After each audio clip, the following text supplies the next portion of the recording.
thank you all for being here as we launch our first service provider network luncheon for the year of 2023. We're really excited about this opportunity to bring all the service providers of Lancaster Promise neighborhood into one room and allow you all to share with one another what it is that you are providing to our community and how you work under the Promise Neighborhood umbrella.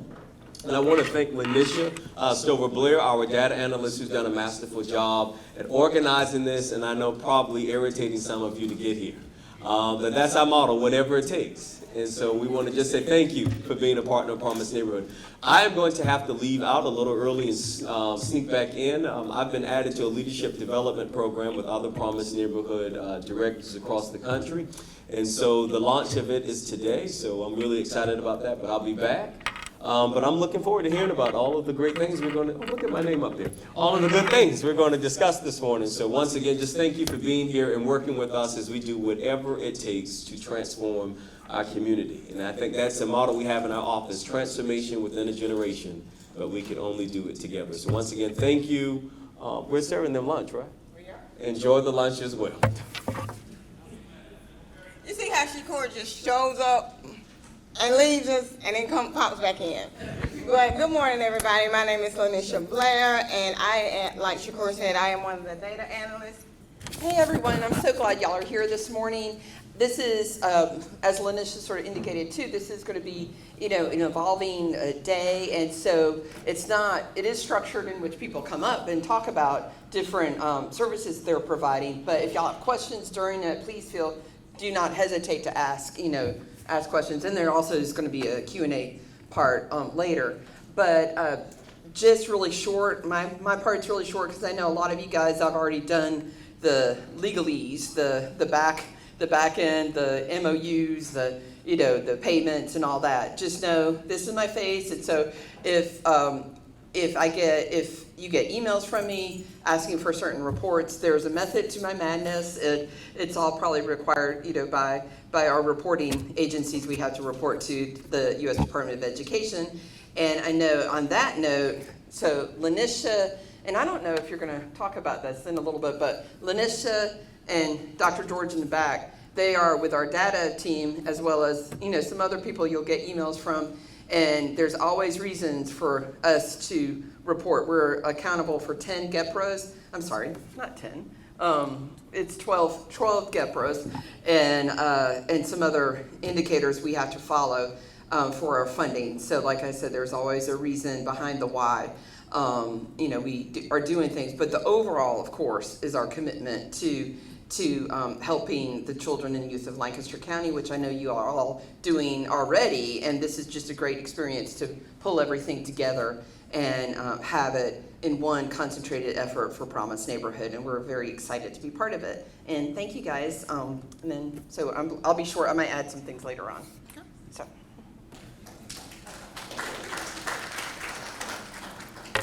Next, we'll have Angela Woodward from the Lancaster County School District.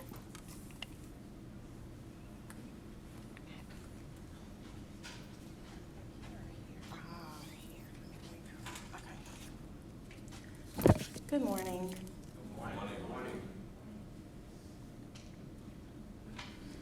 Okay, as I said earlier, I am the extended day, which is after school, liaison for Promise Neighborhood. Okay, I'm sorry. Right? Okay, I don't want to mess something up. Okay, as you know, the extended day is offered at Clinton, Rucker, and Lancaster High School. Students transition from their regular day schedule into the extended day program. They start with snacks, homework, rest, and then they start their schedule for the extended day, which is different. Okay, kicking off. We started October the 10th and we ran through May the 4th.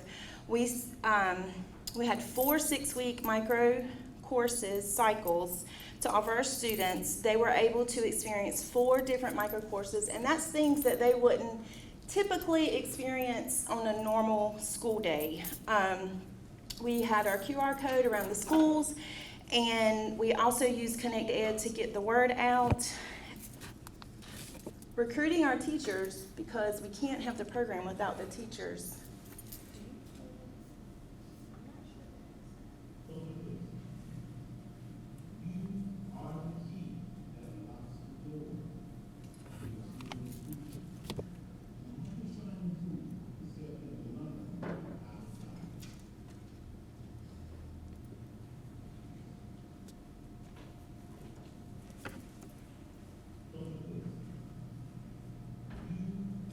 well, you can't hear it, but this is Mr. Hamright just encouraging our staff at Rucker to dig deep inside them to pull out talents that they typically wouldn't teach during the day. If they taught math during the day, they could teach science or dance or fitness or anything they wanted to after school. So the teacher themselves got to choose what they wanted to teach in the extended day. Oh. Okay. Recruiting our students.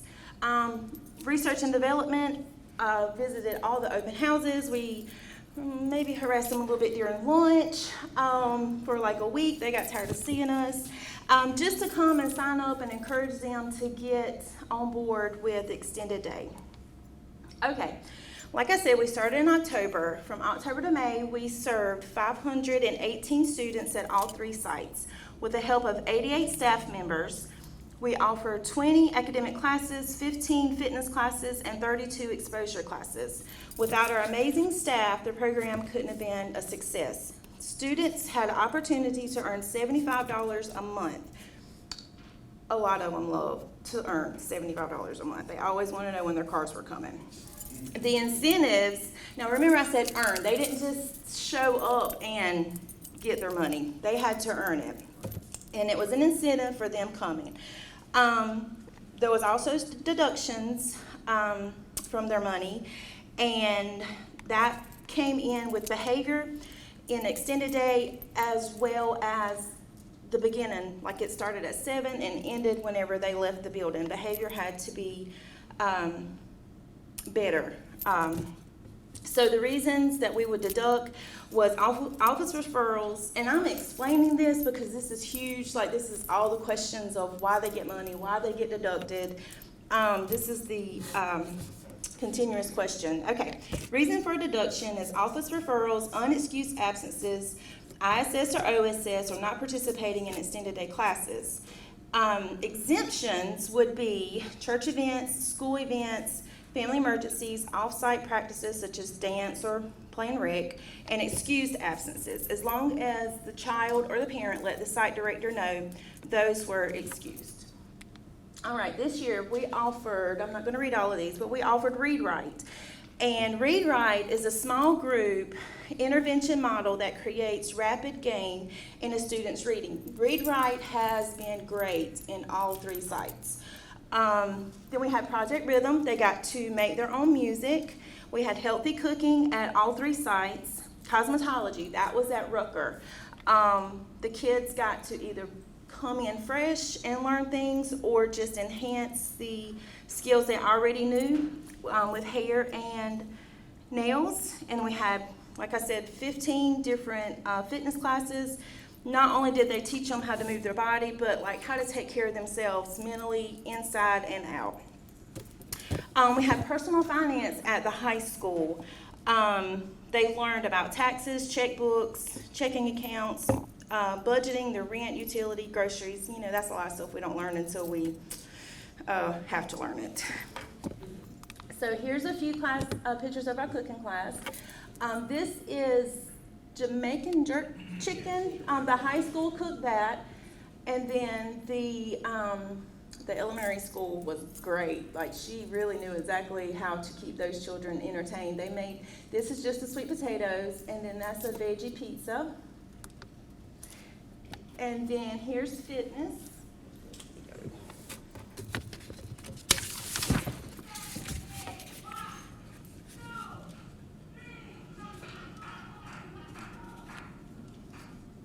And I just want to add, we had a lot of international teachers at Rucker, so they got to bring a lot more to the table than typically would. Okay. So we had CNA at the middle school, so they got to learn basic stuff about becoming a CNA. And then math science, Mr. John always liked to get new things, and he would like to steal other people's things when I brought them in. We had tiny dancers at Clinton.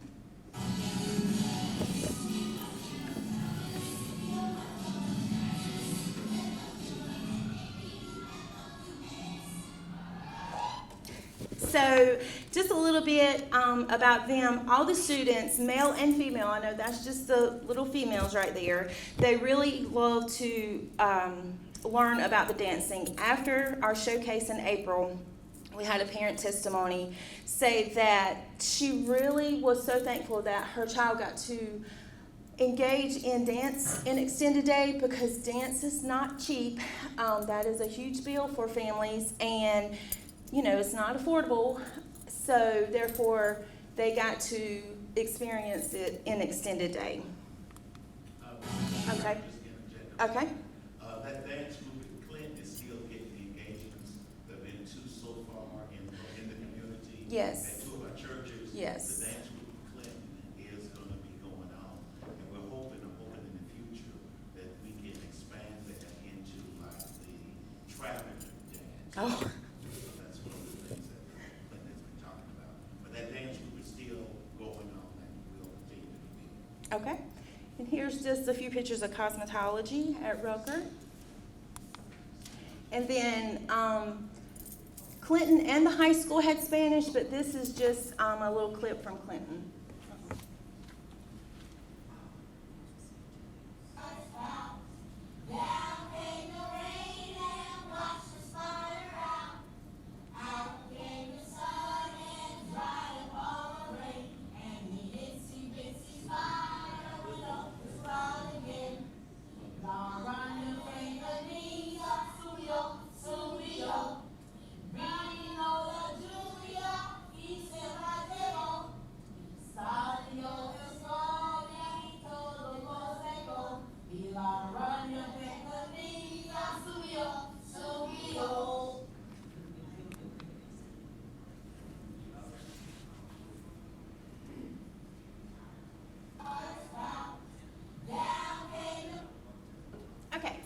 Family night. This was our fall family night at Clinton. We had about 200 people in attendance. Families enjoyed a pizza dinner while learning about what their students were engaging in an extended day. And Rucker was the same. There was about 150 in attendance there. They got pizza, we played games, and they got to visit little stations of the different classes for extended day. Now, the high school didn't have family night, but we did celebrate them. They got pizza, popcorn, hot chocolate, and a movie night, just so we could celebrate everything that they have been doing. Okay, Earth Day at Clinton. Our Promise Neighborhood staff joined Clinton to, what all did y'all do? I know they planted rose bushes. They planted rose bushes, and they took a walk on the Greenway, and that was the last measure partnership that came about with the Catawba Valley Land Trust, keep Lancaster County beautiful. Who else? And the Lindsay Pettis Greenway. So yes, they planted rose bushes, and there was one young lady who was from Jamaica. She was a native of Jamaica, and she learned that day why Lancaster was named the Red Rose City. So it was a great opportunity for the kids to get outside, learn more about Earth Day, and also learn about their community. Did you have something to say? You, Hamrick. I thought you had raised your hand like you wanted to say something. I'm sorry. Okay, this one's blurry, but Rucker got to do the same thing. They planted trees. Okay, so February the 22nd, we were quite busy. Everybody was everywhere. Clinton had their spring family night, so some of us went there, and they got tacos because it was February, right before Valentine's Day, and their theme was Let's Taco About Love. And that night, Rucker and Lancaster got to visit USCL and visit the different classes and talk to people and get more educated about what we have right here in Lancaster. All right, the showcase. April the 27th was a big night for Extended Day. We brought all 3 sites together for a showcase for parents and community members. We had about 350 people in attendance that night, and the evening was a success. They also got to go home with a fresh funnel cake. All right, here is families enjoying the backdrop. Our audience enjoying the show. And Miss Benderson, which is in the yellow, she was our Caribbean Connections teacher. They made 2 different treats. One was good and one was not so good, in my opinion. And so this is just some little clips from the showcase. Our little ladies up there doing their sass. And Angela, can I stop you here? Uh-huh. There were 3 students at the Extended Day Showcase. One of them I taught her, so I felt really good about this. But they presented, they did a presentation of some of the things they were passionate about in the community. One of them was fraud, one was food insecurity, and what was the other presentation? My mind is escaping. But the sheriff department. But it was crime, food insecurity, and something else. But these were the issues that we know that is, these issues, darkly irritating, serving the housing authority. We all know that crime is an issue. Whoever tells us done a great job with helping the housing. I have to say, these 3 students made their presentation at the Extended Day Showcase. Their presentation, they won the Wealth International Award. They won an international award based on the presentations they made at the Promise Neighborhood Extended Day Showcase. They won $500, and these students decided to give that money right back to Lancaster Promise Neighborhood. Oh. No, I was unaware of that part. Yes. All right.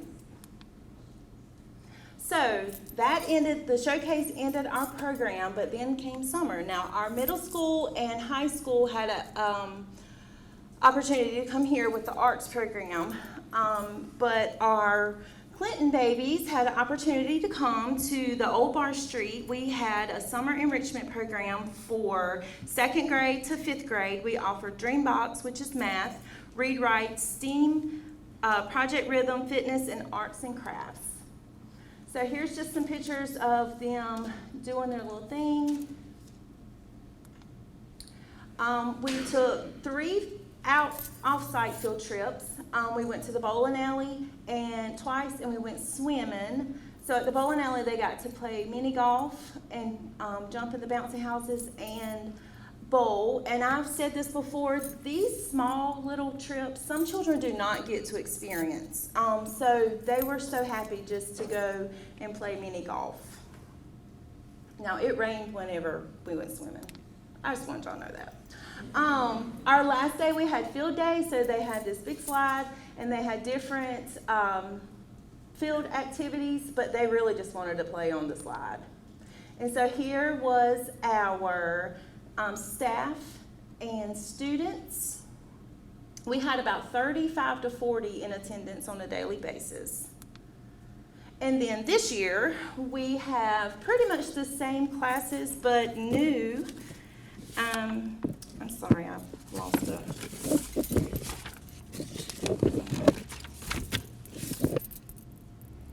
I'm sorry. Oh, I found it. I'm so sorry. Okay, so we have the one new class is the C2 5K, and she is wanting to teach the runners how to enhance their running so they can to engage in a 5K.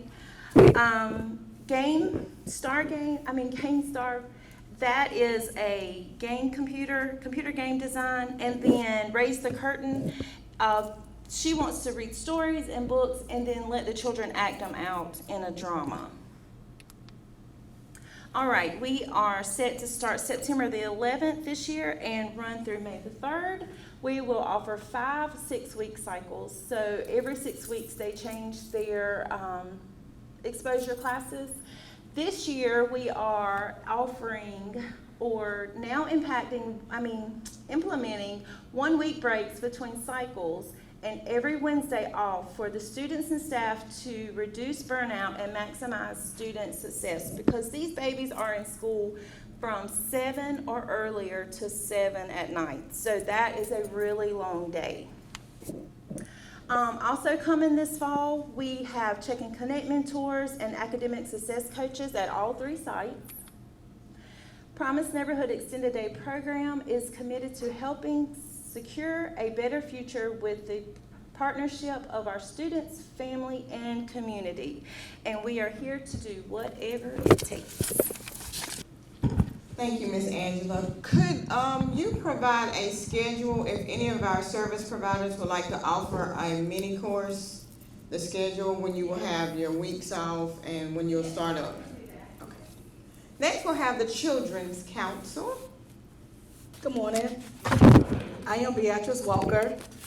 I am the new Early Childhood Director at the Children's Council. A little about my background. I am born and raised in Lancaster County area, from a small town that I love dearly, Kershaw. So I have a lot of familiar faces here. So I am privileged to work again in the Lancaster County area. I have worked for the last 15 years, being an early interventionist in the area. So I have a chance to work with different organizations with our families. And so here at the Children's Council, established 1989 as Healthy Mothers, Healthy Babies Coalition of Lancaster County. The original focus of the agency was infant and maternal health. And the mission of the Children's Council is to support, endorse, and help establish any program or project that enhances the health, development, and well-being of the children of Lancaster County. Everything we do, we want to make sure we have a mission behind everything that we do. And our guiding principles is evidence-based or best practice approach, evaluation protocol, and collaboration. We want to make sure that everything we're doing is working for our families, to get feedback from our families and make sure that we are doing what's practical and what's evidence-based when you're working with families and children. And we collaborate with different organizations and looking forward to collaborating with everyone that's in here today. And children have only 1,800 days from birth to the start of kindergarten. Each of these days is critical to their school readiness and success, and that speaks volume. And so when parents are engaging in their children's life, we all have a call and a mission to make sure that every day a child from birth to kindergarten, we have a chance to give parents a tool to invest in their child's education, verbal interaction with their child, bond with their child, because children grow up so fast, and we have a short amount of time to make a difference in their child's life. And too many children fall behind before they even set foot in a classroom and they struggle to catch up. So we intervene, we interject, and we work together to make sure that when a child enters school, they are school ready. Not only is the child school ready, but the parents. We want to make sure the parents are ready to send the child to school. A lot of times parents have a hard time letting the child go or have social attachment. So we want to make sure that not only the child is school ready, but the parent is also school ready to send the child to school. The Parent Child Plus program was established in 1965. It is an evidence-based, research-validated early childhood literacy program designed to increase verbal interaction between parent and child. We want to make sure that parents are given a tool to know they already have their strengths, so we build on what the parents have, and we let parents know all the time, what you are doing a great job. We're not here to let you know you are your first child's teacher, so we are here to increase, to let you know how to build that verbal interaction between that parent and child. In the Parent Child Plus vision, every child enters school ready to succeed because every parent has the knowledge and resources to build school readiness where it starts, and it starts at home. So let parents know you all make a big difference in your child's life, so you already build on that prior knowledge and they become school readiness. And we have several staff that we have that have a vision and passion to work with our children. And the good thing about our program, we have been blessed to have home visitors who are live in the community. They live in the community, they are from the community, and they have worked with children in our community. So we utilize 9 trained part-time home visitors, and every family gets 2 30-minute home visits per week for approximately 2 years. Home visits is with the child's age 2 and 3 and caregiver. Each week the child receives a new book or educational toy to keep. And I have on the table here several things that we give families, books and toys to have in their home where they could work with their child when we're not in the home to continue their practice with their child while we're not there. And the best practice standard for Parent Child Plus is a minimum of 23 weeks, and that's 46 visits per year. And that's a lot for a child to do, and it's very rewarding for that child to have every visit twice a week. The parent and caregiver are engaged in our visits, and you see the brain stimulation of all the visits that are having for a child to receive that many visits. And our VISMs, verbal interaction, stimulus material, and every week we go out, we have the first day, they get a book or they get a toy, and then we always review it the second day, and we observe that parent or caregiver working with that book or toy that they was giving out during that home visit. In our recruitment priorities capacity, we are serving 50 families at every cohort. In every cohort this year going to be 23 weeks. So we'll serve 50 families starting in September. Must live in the Clinton attendance zone. Mother did not graduate from high school. Mother was a teen parent. Low income status, receiving government assistance. So if you know any family who may benefit from our program, always feel free to make referrals, because we will start recruiting to get our 50 families that we can begin serving. And you have a question for me? No, ma'am. Yes, ma'am. And so you can always get my card, and we have flyers here. So if you have a family that may benefit from our program, I will give out flyers before you leave. And we do have a QR code on the flyers, and the parents can get a picture of that QR code to begin making the referrals. But we are excited to begin the program again, and we are so thankful for the Promised Neighborhood to let our families receive, because it's a good, rewarding program.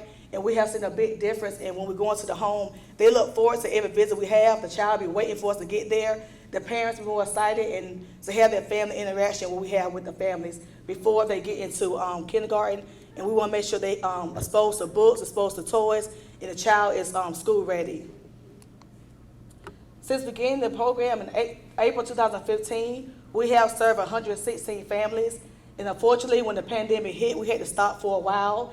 But we did. We have a program here, and we show demographics of what we have with the African American community, Hispanic community, Caucasian, other, and Asian. So you'll see we have a variety of communities that we serve here in the Lancaster County area. And so we serve 115 families. So we are looking forward to serving more families here in the Lancaster County area. Is there a process to recommending families to you as far as what we have to go through? We see kids, we know somebody that maybe think this family needs help.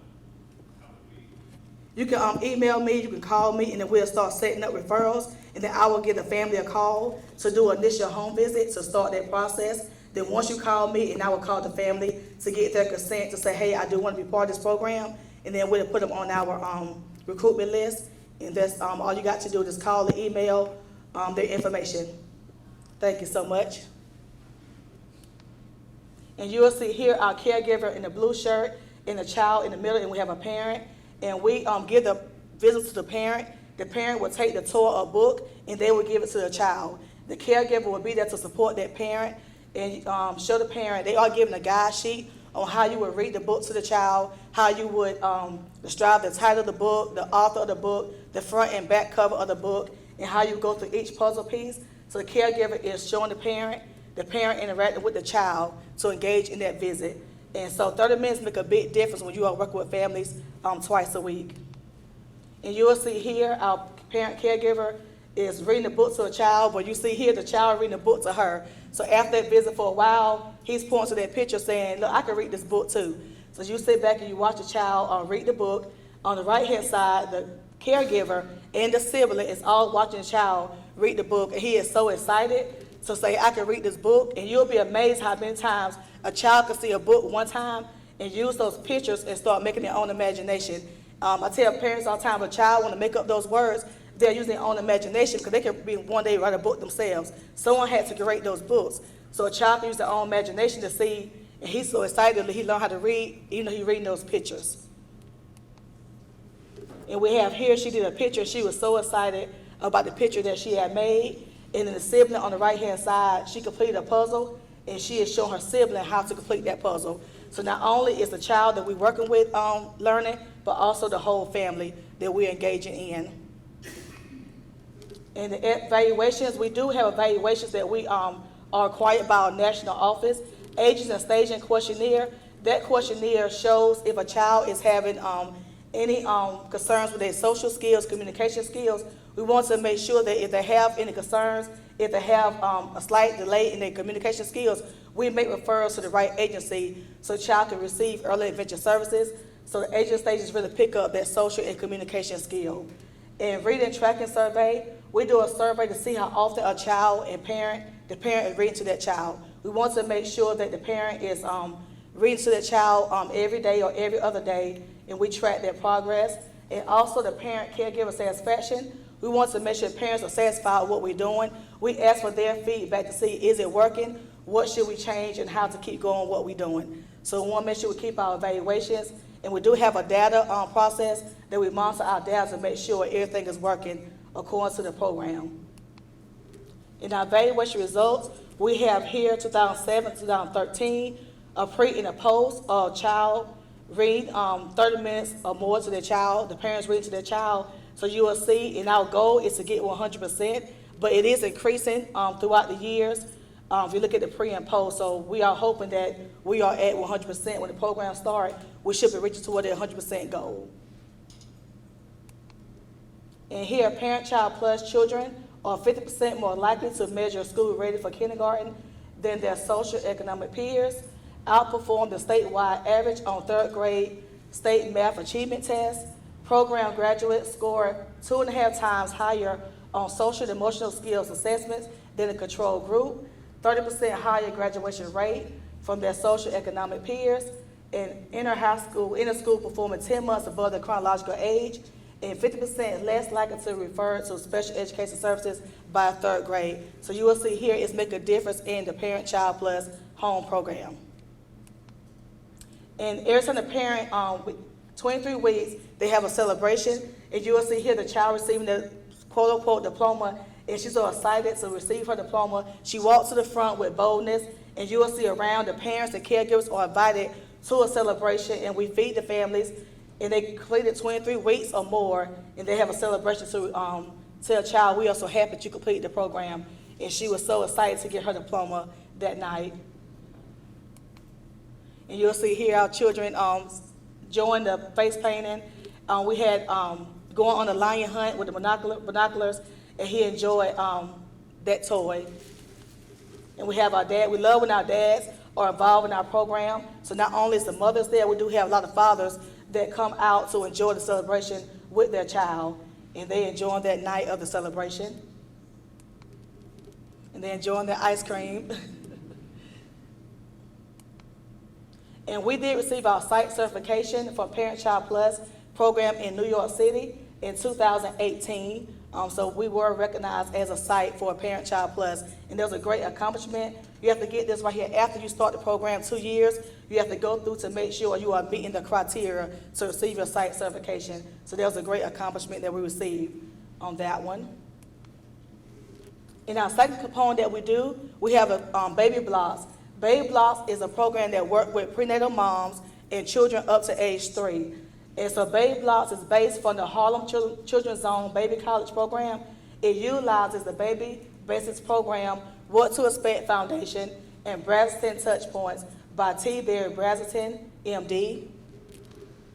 And when we strengthen families, we ultimately strengthen the community. And that's a big statement there. And so I'm often reminded of a scripture whenever it says, the harvest is plenty, but the labors are few, and we are here to all work together. So we all use our own gifts and talents to invest in our children, because one day we're going to retire one day, and we will have our children that we invested in to build our community up, because our children are our community. So when we get older, we can sit back and say, hey, I invested in that child. I took time on my schedule and my busy time to invest in someone else's children. And my children also utilize the program and beneficial to what we did. When my children were small, I made sure I tapped in to every program that's offered here in Lancaster, so I can say that I gave back to the community. And so my children look at me now like, Mama, I want to be a teacher when I get older.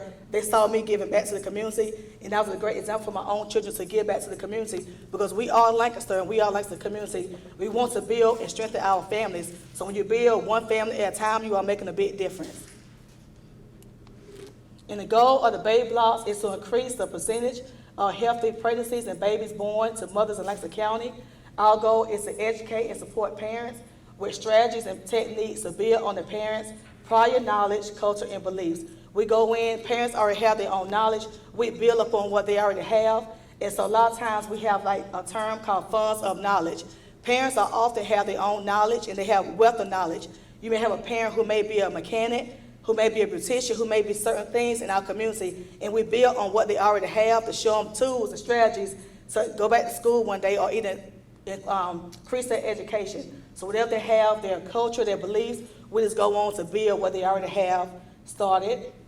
Embracing touch points, the curriculum talks a lot about predictable periods during the child's development, during the time in which a child does something new, like start to walk. Shortly after he stops doing something else he has been doing for months, like sleeping through the night. And parents know it's a big thing when your child sleep throughout the night. You be like, whoo, I can go sleep now. It's a big accomplishment for a child to be able to sleep throughout the night.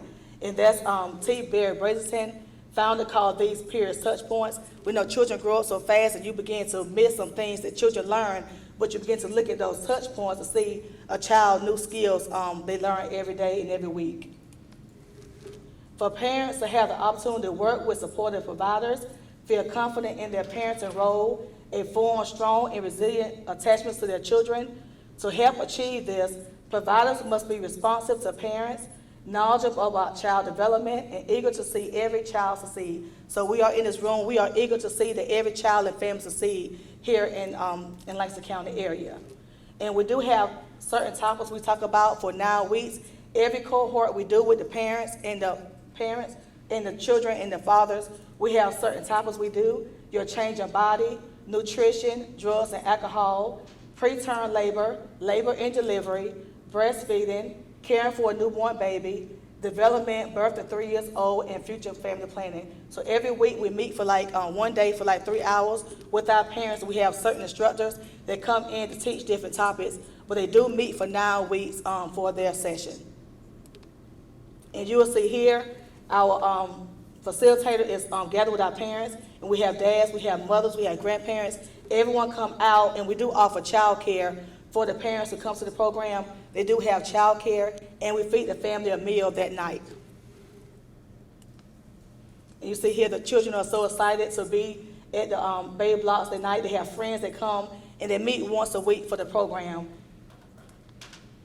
And this night right here, we have a cooking class where parents can learn how to make, we did spaghetti and broccoli. When we actually cut up like broccoli, we did tomatoes, we did green peppers, we did all that. You can buy it already made in a can, but parents learn how to make it homemade with cutting up their vegetables and doing spaghetti, putting the green with the broccoli, and they really enjoy it that night with the cooking class.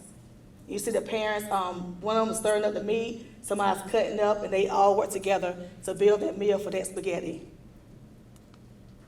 They left that night with a crock pot on ways to make meals for their children. We have working parents, we have parents who are going to school who are working, and they can learn how to make a home-cooked meal or a quick meal in a crock pot.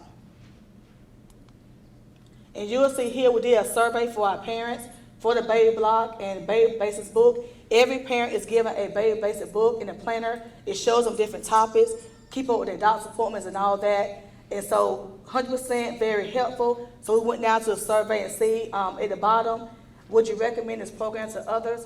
We had 100% yes for that. So word of mouth is our referral process. If you know a family, if you know a child who may need our services, word of mouth, flyers, school district, daycares, early childhood centers is how we get our referrals. And we are so grateful for the Lancaster Promise neighborhood. And it says we are living promise that we will do whatever it takes so that each child in the community zone we serve will be able to achieve whatever their dreams may be for the future. So we are so thankful to our Lancaster Promise Hood for our funding. And here is our referral. We have a QR code here and baby blocks. My number here and my email address. So always feel free to call, email to make referrals to our program. We have First Steps, Counseling Services, and Community Powerhouse left before lunch. So lunch will be here at 11:45, and I'm not trying to rush anybody, but I think I'm gonna have to, just like I put my timer on for the puzzles, I'm gonna have to put my timer on for Kim.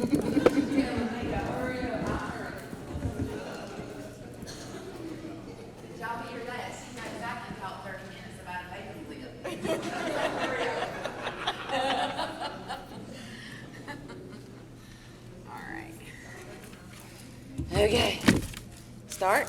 There you go. Everything you need. Ooh. Kelsey, come up here and do the thing. You can't give me too many things at one time. Okay. All right, here we go. Okay, thank you. I'm good. All right, I'm Kim, as I said, with Lancaster County First Steps. I'm the program manager. We have several programs. We're a school readiness organization that our mission is to get children ready for school, that they arrive to school day one healthy and ready to learn and succeed. We have an early Head Start program that services children 0 to 3 years old. We have 2 centers, the Greater New Hope and Alpha and Omega. We serve 72 children in that program. We just are opening a new 4K in Kershaw, and I think you guys have probably heard all about that. It is wonderful. It's going to be all day, year-round 4K program. So we're excited about that. It's in that beautiful building in Kershaw, the Clyburn Mangum building. And we just opened parents. We started a new program, Parents as Teachers. So we've got a lot going on. But then there are these programs that we've done forever and ever and ever and ever that has made First Steps who we are today. And that is our Countdown to Kindergarten program, our Incredible Years Parenting, and I was listening to them talk about parenting, and we're so similar, and we could share and piggyback off of each other with the last presenter with your parenting program. We do, and then we do the Dolly Parton Imagination Library, and we do the weekend backpack feeding program. And a lot of that we also do early intervention. So I'm going to start right here, and I'm going to say it is an honor and privilege to be a part of Promise Neighborhood. Bottom line, to be in the room with you guys, I am honored. I am humbled, and I am grateful. And I speak for everybody at Lancaster County First Steps, and I'll cry, because we are here to make a difference. Okay, next. Countdown to Kindergarten, and this year we started Countdown to 4K. So we separated the 4K children with the 5K children and had a little different thing. These are certified teachers. These are kindergarten teachers that work for Lancaster County School District that choose to work in the summer, and the rising kindergartners that will be in their classroom the upcoming school year, they work with them. They do 5 home visits over the summer. The 6th visit is in the classroom with all the other children that they served. And they have like a little classroom party. And then tomorrow, the first Thursday in August, we have a county-wide celebration at the Lancaster Bowling Center, which is all the schools and all the kids and all the teachers that participated in Countdown to Kindergarten. It is a wonderful program, and it is evidence-based, and every single teacher says, Kim, day one, you can have a stranger walk in my classroom and say, I can pick out the 10 kids that went through Countdown. They're excited. Here's my cubby. Here's my spot on the carpet. You come here, I'm going to help you. They're the leaders. They're the go-getters. They're not scared. Whereas your other little kids are nervous and scared, just like I was when I started kindergarten. And I sat there and cried, and I wanted to go home with my mama. These kids are not. They've met their teacher. They've built that relationship with their teacher. The parents know the teacher. They have the teacher's cell phone number. The teacher has their cell phone number. It is a beautiful relationship. And we're not here to make sure the child can check a bunch of boxes and that they learn a bunch of things over the summer. It's building that relationship. It's getting those little firecrackers going off in their head so that they're ready to learn and succeed when they get to school. And that's the most important thing, that they're ready. They're reading. Parents know what to do. How can I help my child? And they've had that one-on-one experience. And let me tell you, when that little kid goes to school the first day, my teacher knows what I did. She's my best friend. She knows my favorite dolls. That is so important. And let me tell you, those children succeed. And I'm going to brag on Lancaster County First Steps. I don't know if you know or not, if you've heard this, but in 2020, Stephanie Perez graduated. She was the valedictorian for Lancaster High School, and she was Medina Anderson's Countdown to Kindergarten baby. Did not speak a lick of English. And Medina Anderson said she went in and she did the best she could. She said, I thought the louder I talked, the more she'd understand. Yes, but she didn't. But it was precious. But this child was one of our first Countdown to Kindergarten babies, and she graduated valedictorian. Did that make it happen? No. Yes, and she said it got her excited for school and all. So this child is at Duke now studying genetics, so I'd like to think he had something to do with all that. But, each child is given a backpack full of school supplies. The lessons that they do are getting to know you, English, language, arts, science, social studies, writing. Then the final visit, of course, is held. This is the program timeline. I start this program in March, recruiting teachers, visiting the schools and telling the teachers and meeting with administration, all the different, the principals, and letting them know about the program. Hey, talk to your kindergarten teachers. I know teachers are exhausted and they're like, oh, I can't wait to get to the beach for a month. And that's good. That's the good thing about Countdown. You can still have your summer and still serve these children. It's a great, and I help them with that. So don't say, oh, I don't want to work all summer, because I can help you help your children, and it does make a difference. And I can tell you, teachers that have said, I'm not doing it, I'm not working in the summer, they do Countdown one time, and they're like, I'll do it every year. You're absolutely right. You're not fooling. I got vacation, I got time with my family, and I was able to serve 10 children that absolutely made a difference. I buddied them up with the other children that didn't get served over the summer, and this has been the best school year I've ever had.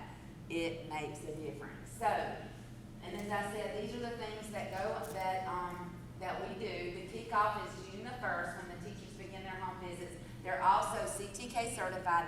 They do my training.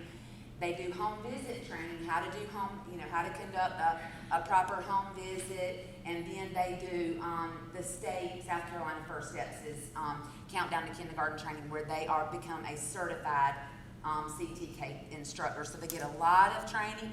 The curriculum is there. They don't have to do lesson plans. It's all done for them. We do the family files, everything. They just pick it up and go. We want them to work on those relationships and not worrying about that lesson plan or that lesson. Okay, let's get this. And these are how the children are selected. Of course, we do the 10 and 50% below poverty level. And also, all the children, when you get in, if they qualify for free or reduced lunch, they automatically qualify for Countdown. If they've been a baby net, like with speech or whatever, if there's been any abuse, neglect, foster care, teenage parents, a lot of the same risk factors that you guys were talking about earlier, low maternal education, if they've been exposed to substance abuse, depression, mental illness, any of those things, if the baby had low birth weight, documented developmental delays, if an older sibling was retained in a grade below, and if they've never, the big thing is that they've never participated in preschool prior, that they've pretty much been sitting in front of a television or just being babysat the first 5 years of their life. And they're going to go into a classroom with other children that have been at EHS or that have been in a preschool program. They know their colors, their numbers, their letters, and how to write their name. And that is going to intimidate this little guy that doesn't. When they go in, and I will never forget, I did a long-term sub at McDonald Green while Trey was my son, especially my son was at McDonald Green. And this little kid did not, his name started with a B, and he didn't even know he didn't recognize the B. 5 years old, starting kindergarten, could not recognize the B. And it broke my heart. And I spent time, I stayed after school. I just worked with this child to help him. Those are there are children like that, I promise you, that are sitting beside of other children that can write his name and everybody else in the classroom in alphabetical order. I mean, that's just how some kids are when they're in that same classroom together. So these are the risk factors. The children, because we receive our funding from an ESSERS grant through the state office, they have to qualify for 2 of these risk factors. So everybody, I would have loved my child to have had Countdown, but thank the Lord, we were able to put her in quality preschool. And she did not qualify for Countdown in kindergarten. And I understood that because I'm not going to let her take a spot for a child that needs it. So we try very hard to stay within me. Oh, how do I turn this around? This is the transition. I don't know why that's like that. This little fella's on the side, but he's got the little backpack. But this is all the y'all, I'm sorry, I can't talk without my hands, and I need stamina, I know. But these are the things that are in the kit. There's a book for each lesson, magnifying glass, letter tiles with tons of letters. So it doesn't matter if their name has 6 A's in it, they can spell it. So all the books and everything. And then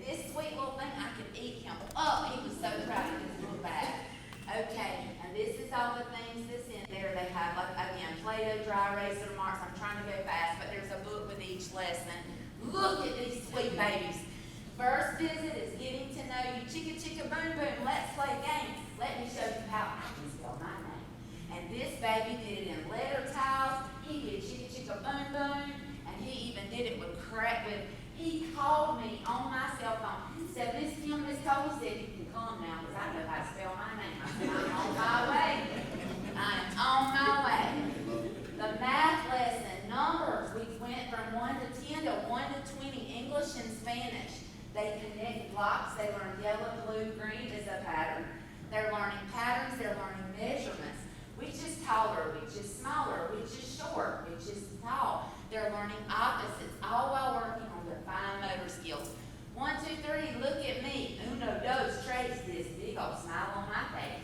I am learning to count all the way to 20, so many numbers and numeros of 20. Look at these sweet babies, they're so proud of themselves. And here's one, the science lesson, they're learning my 5 senses, so they know what sight, smell, sound, all of these things are, and what body part does those things. They're learning this in the summer. They have a book to go with it that their parents are reading to them when we leave, so it's gonna keep driving home those lessons that they learn. Learning to write their name over and over and over in colors. And look, this little baby right here was scared to death. This is visit 2. You think she's scared anymore? No. Standing at the door. There's Miss Madeline, Mom. And she ran, jumped in her arms, and Miss Madeline said, we just gonna stay out here and find stuff with your magnifying glass. So they found all kinds of things, and the teachers are so cool. They'll bring all kind of bugs and neat little things, and they'll hide them in the yard and say, let's go on a scavenger hunt for the children to find. Just teachers that are this is more than a job, it is a mission for them. Ooh, some of them sideways, but this is the classroom visits. As you can see, the classroom visits, they read books, they get to find their place on the carpet, they get to visit the library. I'm gonna read this real quick, and CTK program is perfect. I cannot believe all the books and supplies my child received. He now has his own library and has learned to love books and reading. Since CTK, we read it in every day. He has picked up so many new words and is learning to sound them out.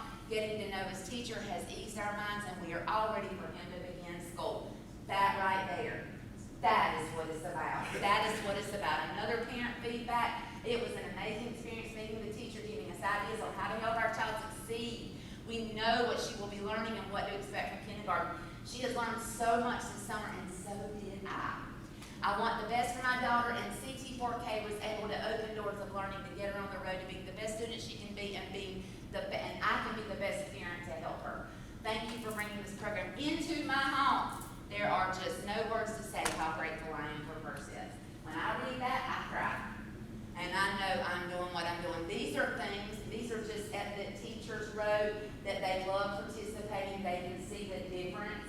I'm not going to spend a whole lot of time because I know it's long. We also do pre and post surveys. 100% of our surveys were returned in 2022. We haven't done them yet because still programs going on. But 100% of our parents would recommend the program. They were extremely satisfied. 89% reported significant positive impact for the entire family, which is huge. 63% of parents reported an increase in their child's interest in books and time spent reading. We would love for that to be 100, but that's, we're getting there. 92% of parents reported their child was less worried about school. Huge, huge. 58% of parents reported that they plan to be involved. They're going to volunteer, they're going to go on field trips, they're going to do things for the classroom.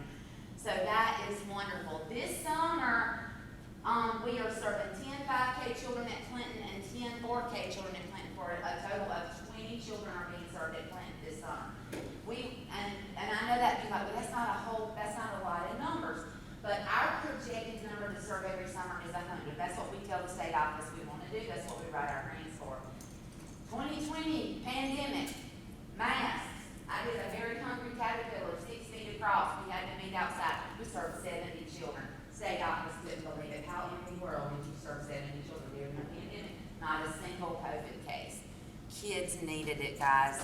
They left school at March the 13th. They were so behind. They needed this. Parents said, please come. We'll sweat it out in the park. We'll sweat it out on the deck. Let's come. We did. 2021, we served 132 children. 2022, 180.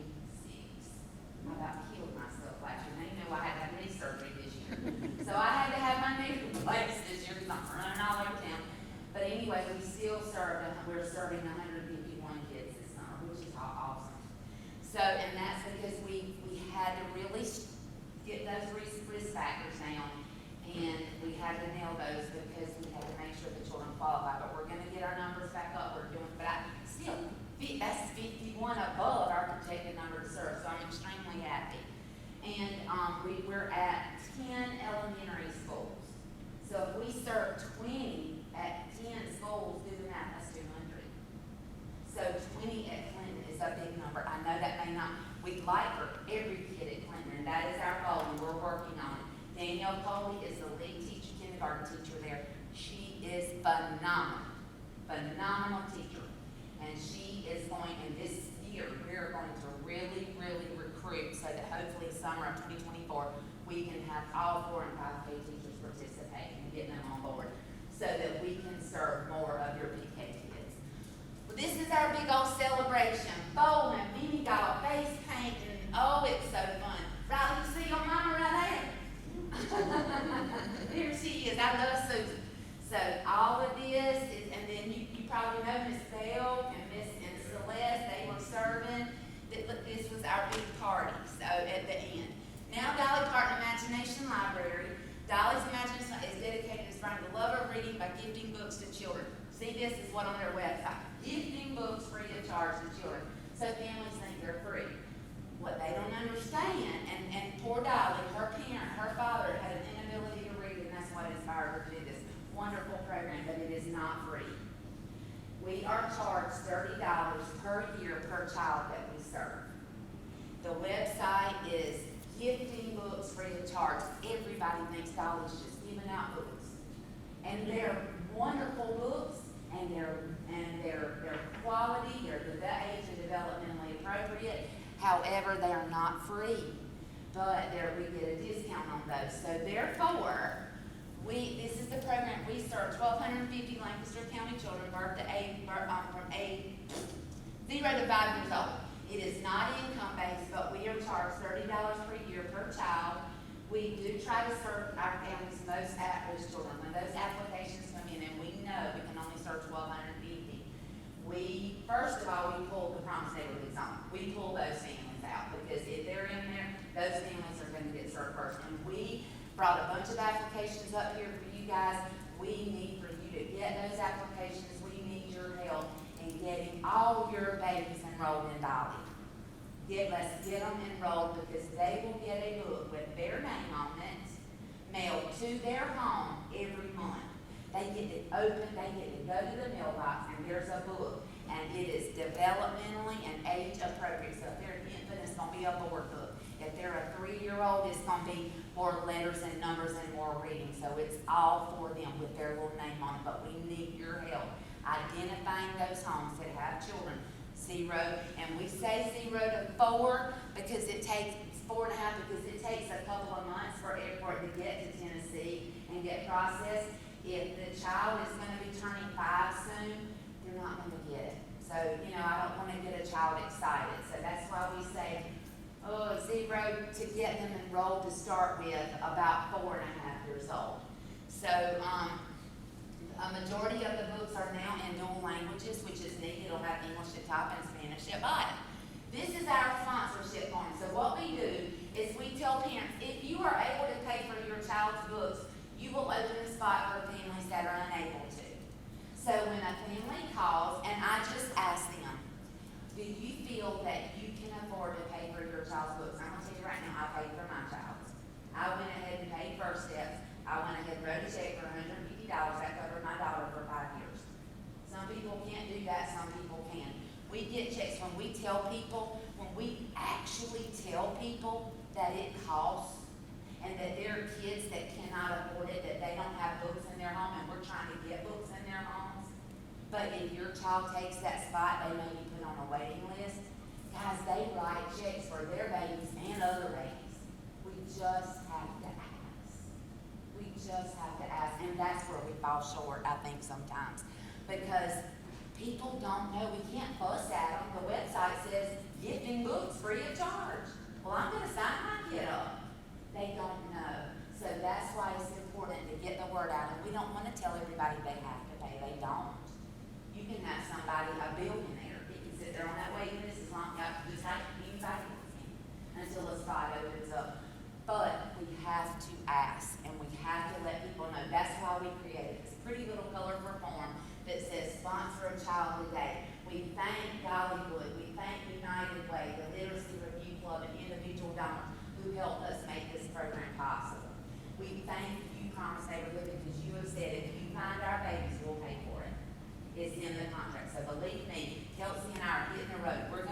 babies, we're gonna get them signed, but we need your help, because these old knees can't go but so far. So please help us. We will get books in your baby's arms. I promise we will. We will do that. And it will not charge a cost them, the child. But we need your help in identifying these kids. And so when Danielle goes to a countdown kindergarten home and she sees a newborn baby or the cousin's baby or the neighbor's baby, she's like, she gives them an application. That's what we're doing. We're giving out applications at the library, everywhere. These families are coming in. Look, let's get books into your home. Let's get books for your children. So thank you for your help with that. The first book every kiddo gets is The Little Engine That Could, and then they're grouped into 5 different age groups after that. And the last book is the 5th month, is their birthday month of their 5th birthday. And they'll get Lookout Kindergarten when you're at home. First book, last book, and these are all the books in between. If you're interested, I will be happy to send this PowerPoint to everybody in this room so you can see the books. This is the book list. And there are 7 groups. The welcome book group that gets The Little Engine, then groups 2 through 6 are aged groups like babies, infants, toddlers, blah, blah, blah. And then the graduating group. Now on to Incredible Years. I'm getting it all times. Incredible Years is our parenting program. And it is a parenting program that is evidence-based, and it engages parents in their child's educational experience to boost their academic, social, and emotional development while mitigating behavioral issues. That's the big thing. Parents are like, help me keep this child calm down in church or at the restaurant or at home. They're fighting or whatever. That's what we try to do. So that's what the Incredible Years is. We use video vignettes, engaging activities, puppets, music, books, and more, and helping parents navigate those behavioral issues while coaching them. And like you know all about parenting, he is one of the best areas right there, teaching parenting. But this is the information for the babies and toddlers. And the baby program helps babies feel loved, safe, and secure. So many times a new mama, especially a young mama, she doesn't know what to do with this little thing. She's like, I don't know what to do. It scared me, and I was 38 when I brought my kid on, and I still didn't know what to do. My first baby, I waited a long time. But I mean, that is a little person, and you're responsible for them. And it's just like, oh my goodness, what if I drop it? What if I feed it the wrong thing? What if I'm scared. I am scared, and they are too. They are too. So we help them through those things, and we let them know, and we care for them, and tell them it is okay. Because you and every other mama in the world is scared just like you are. And girl, you can have 5 more and you're going to be scared 5 times. I promise you. And we encourage their baby's physical and language development. We promote attachment, learning to love and cuddle and not leave that baby. Children need to be touched and held and swaddled and loved to build that security that they're going to need as a toddler, as a preschooler, and as a kiddo, as a teenager, and then as a responsible adult, as somebody said in this room, that's going to be our leaders one day. Let's raise them up right. Then we also offer the toddler program, which helps toddlers feel loved and secure and to encourage toddlers' language, social, and emotional development. Clear and predictable routines is the big thing. Get them on a routine and teach that. Handling separation and reunions. How to do that. How to tell a kid bye, but then assure them you're going to be back. And when they see you're going to be back, you're not lying to them. They trust you. They're good next time. But don't tell them something and then not follow through. So that's what we try to do, is build that trust with the kids using positive discipline. And we teach them discipline is so much better than punishment. If you have a home that has discipline in it, you will rarely have to punish. Well, how should I punish my child? Should I spank them? Should I put them in timeout? What should I do? I'm like, what kind of discipline do you have? What rules do you have? What are your boundaries, your guidelines? I buy them all a picture frame and a dry eraser marker. Write your rules on it. And then put a magnet on their refrigerator. Let them know. Preach up in here, girl. Preach. Yeah. If they know the rules and the boundaries and what time bedtime is and what time dinner is, and that they got to do homework before they go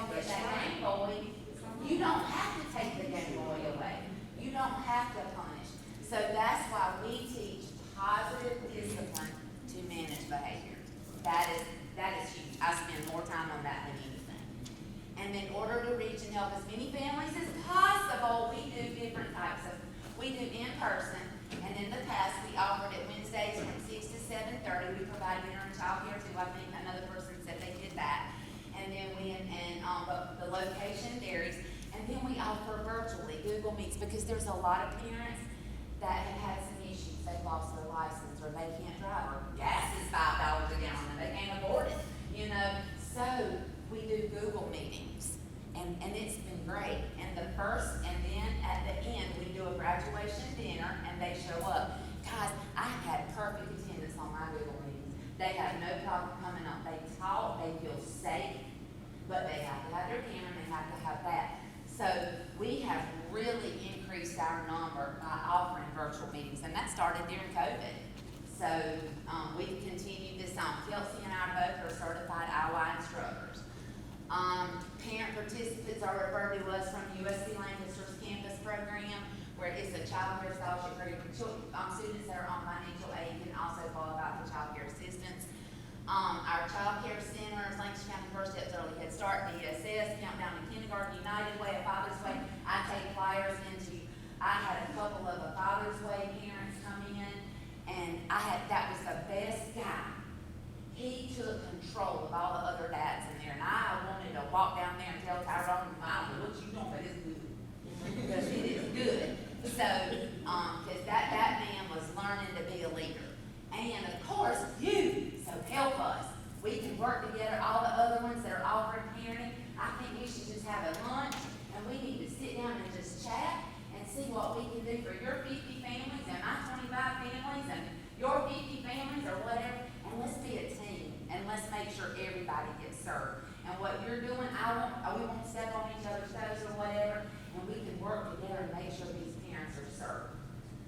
I love working together. This is the incentives that we do. They get the incredible yearbooks. I came up with this bag. What I did with my kids, it had little dollar store stuff in it that they couldn't have unless we went to a restaurant or, somewhere where they had to be quiet, like a funeral or something. So it had something they could come, and they would say, Mom, I want that game to send to God about that. Dude, can't have it. Well, then they looked forward to it. It stayed locked up in the trunk of my car. So it was like new every time we would go somewhere.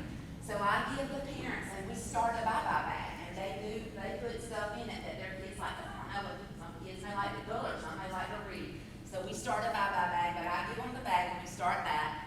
We do handouts, or I give them the picture frame with the magnets to write the rules and all that on. At the end of the program, they get their certificate of completion. I send a letter if I need to a caseworker or a company or whatever if they need that letter. And then they get a big old gift basket filled with household cleaning line. We give them some Dawn, we give them some laundry detergent, we give them some Neosporin and Band-Aids and baby wipes and all that good stuff. It's $100 value. And the children get more books, and the parents sign a commitment card that they will read to their child 15 minutes each day. And I remind them of that I'm keeping this in here, and if they don't do it, something I'm going to come and get them. Then our last program is the Weekend Backpack Feeding Program. 32 weeks during the school year, we service 250 children at Clinton. On Thursdays, we write a grant to Spring Slopes Foundation. Second Harvest Food Bank delivers the food on Thursdays. And volunteers from Lancaster County, these sweet folks right here, Food Line donated the shopping carts for us to put them in to get them to the classrooms. And these sweet people right here, we drive those shopping carts down to the kids that have signed up for them. We send a letter home at the beginning of each school year to every child in Clinton to return the form, do you want to participate in the Weekend Backpack Feeding Program? And many of you have heard that the Civitans do some of the other schools. If they return it that they won't, and normally we do, we get 250, and we also service 200 at Brooklyn Springs. So they send them back, and then we do the class list. Like this teacher may have 5, we list those kids' names in there. So we do every teacher's name with every kid in her class that has requested a backpack. And then I give those lists out, and the county volunteers, we meet on Thursdays. We get the backpacks are delivered at 1 o'clock. We put them in the bags. We deliver them because the children are usually getting ready to go home on Thursday afternoons. We deliver the backpacks to the classrooms. The teachers let us put them under the cubbies. The children will come back to school on on Friday, and they'll take the food back home on Friday, so that they will have food that weekend. And it is filled, let me go back, it's filled, I think I put in there, yeah. There's a fruit, a vegetable, a can of soup, a jar of peanut butter, or something, some kind of protein, canned meat, and she said white chicken too, it's good, I make chicken salad out of it time. And, it's got, vegetable, there, peanut butter, canned meat, some kind of pasta, macaroni and cheese, it has fruit, cereal bars, pudding, Jell-O, and then of course funding is through the, Springs Close Foundation. It's great, and it's easy to open, and it's easy to, pull tabs and all that, and the kids got food, and they are so excited about it on the weekends. And it's for 32 weeks during the school year, and then of course, Bob, we could not do it, but I could not do it without these people. Oh, I love these people right here. Thank you and all you do for allowing us to present today. For Promise Nation, God, we're so happy to be a part. Thank you for letting us be a part of your organization. Welcome, you're doing amazing. Every time I open the paper, I look at I don't do a lot of social media, but you all up in there. So I am so proud of what y'all are doing. And we need this. We are making a difference, and Lancaster County First Steps is an honor to be a part of it. Let us know what we can do, Kelsey and I will give you my cell phone number. You can text me anytime. I will help any organization in here. I will be there. And Jennifer knows, she's been on our board, she knows I mean it. You need us, we're there. Okay, before we get started, I think I used to have that kind of energy, but not today. It's a hard act to follow. Okay, that's us. Okay. Good morning. I'm Donna Herchek again at Counseling Services, and Terry Lee's going to do most of the presentation, but I'm just going to open up by telling a little bit about our services, and I'm not going into all of them because we would be here a lot longer. But about our agency, we've been around since 1974. We were formerly called, and that's still our legal name, is Lancaster County Commission on Alcohol and Drug Abuse, but we changed our name to Counseling Services many years ago, and we work with state and local agencies to address alcohol and drug problems. We have all new terminology now. We call it substance use disorder, so if you see something, but I know people are familiar with alcohol and other drugs. We hope to provide accessible, affordable, quality services to create hope and improve the quality of life. This is just some of the other facts about our office. We have comprehensive outpatient programs and evidence-based counseling. All of our services are confidential, available to adolescents and adults. We're licensed by DHEC. Our services are provided by certified and licensed staff. And the programs that we have that include all of the, let's say if you've ever heard of AdSouth or community-based treatment or any of our other programs, they're all under the outpatient services. And we also have intensive outpatient treatment and prevention programs. We're all accredited by CARF, the Rehabilitation Accreditation Commission, and have been since the year 2000. We offer individual, family, group counseling. The intensive outpatient program meets 3 days a week, 3 hours in the mornings or 3 hours in the evenings. It's modeled after inpatient treatment, but it allows a person to keep their job and keep working. We have different things that we go by, like criteria from ASAM, and that means a person has to meet all kinds of criteria in order to be placed in whatever service that they are in. They all receive an assessment, they have a treatment plan, and then we provide whatever service that we feel is most appropriate. What we came here to talk to you about today, though, is our opportunity to work with Promise Neighborhood. And thank you so much for allowing us to be a part of this. Our funding, when we talk about funding, I didn't put that up there because our programs range from state set funding to covered through grants to, we have indigent funds for persons who cannot afford services. So there's no one that needs to be turned away based on inability to pay. That's inside our office. These are programs that we take out, and I'm going to turn this over to Terry now, but she's going to tell you about what we're hoping to offer in the Promise Neighborhood schools. Okay, the curriculum that we're going to be doing with our prevention staff will be in the schools delivering it, is Too Good for Drugs and Too Good for Violence. Now, the individual, each one is a grade appropriate that starts in kindergarten through high school.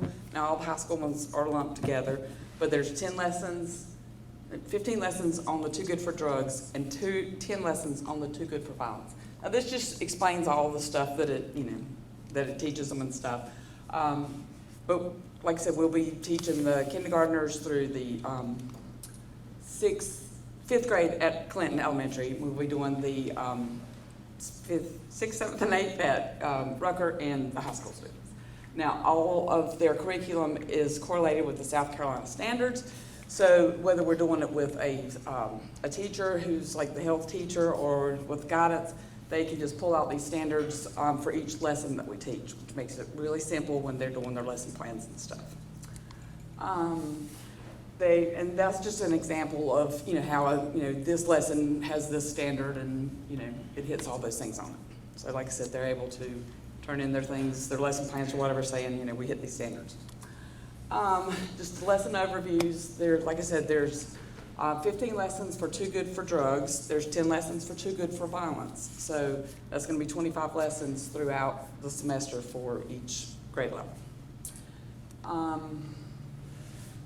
Too Good for Drugs, Mendez Foundation has received a lot of rewards. They're under the SAMHSA model program for all sections, the Too Good for Drugs, Too Good for Violence, and elementary, middle, and high school. The OJJDP, they're a promising program, an exemplary program for Too Good for Violence, kindergarten through 8, and the high school part. And then the What Works Clearinghouse. So, at Clinton Elementary, easier to look at my thing, our staff will be housed at the school. They'll be teaching the Too Good for Drugs and Too Good for Violence programs to the students through the guidance office. They'll be going in with the guidance counselors and teaching it through them. We will be we'll assist with special events like Red Ribbon Week, National Drug and Alcohol Facts Weeks, and just other events that we would need to. We're also available to provide agency referrals, resources, and general prevention and outreach. So, and that's the same at Rucker. Same services, except it'll be in the health class. And then at the high school, we're still working that out. Exactly how we're going to be into each grade and stuff like that. But we've still got a few weeks before school starts, so it'll all work out. But like I said, our staff will be housed at all of the schools, so they'll be there during school time always. And then just quite simply, we're available if you need us. Whoops. And if anybody has any questions or anything. And we're going to have some energy right before lunch with the community powerhouse. So Anthony, if you can come up. And I'm going to switch it out for you.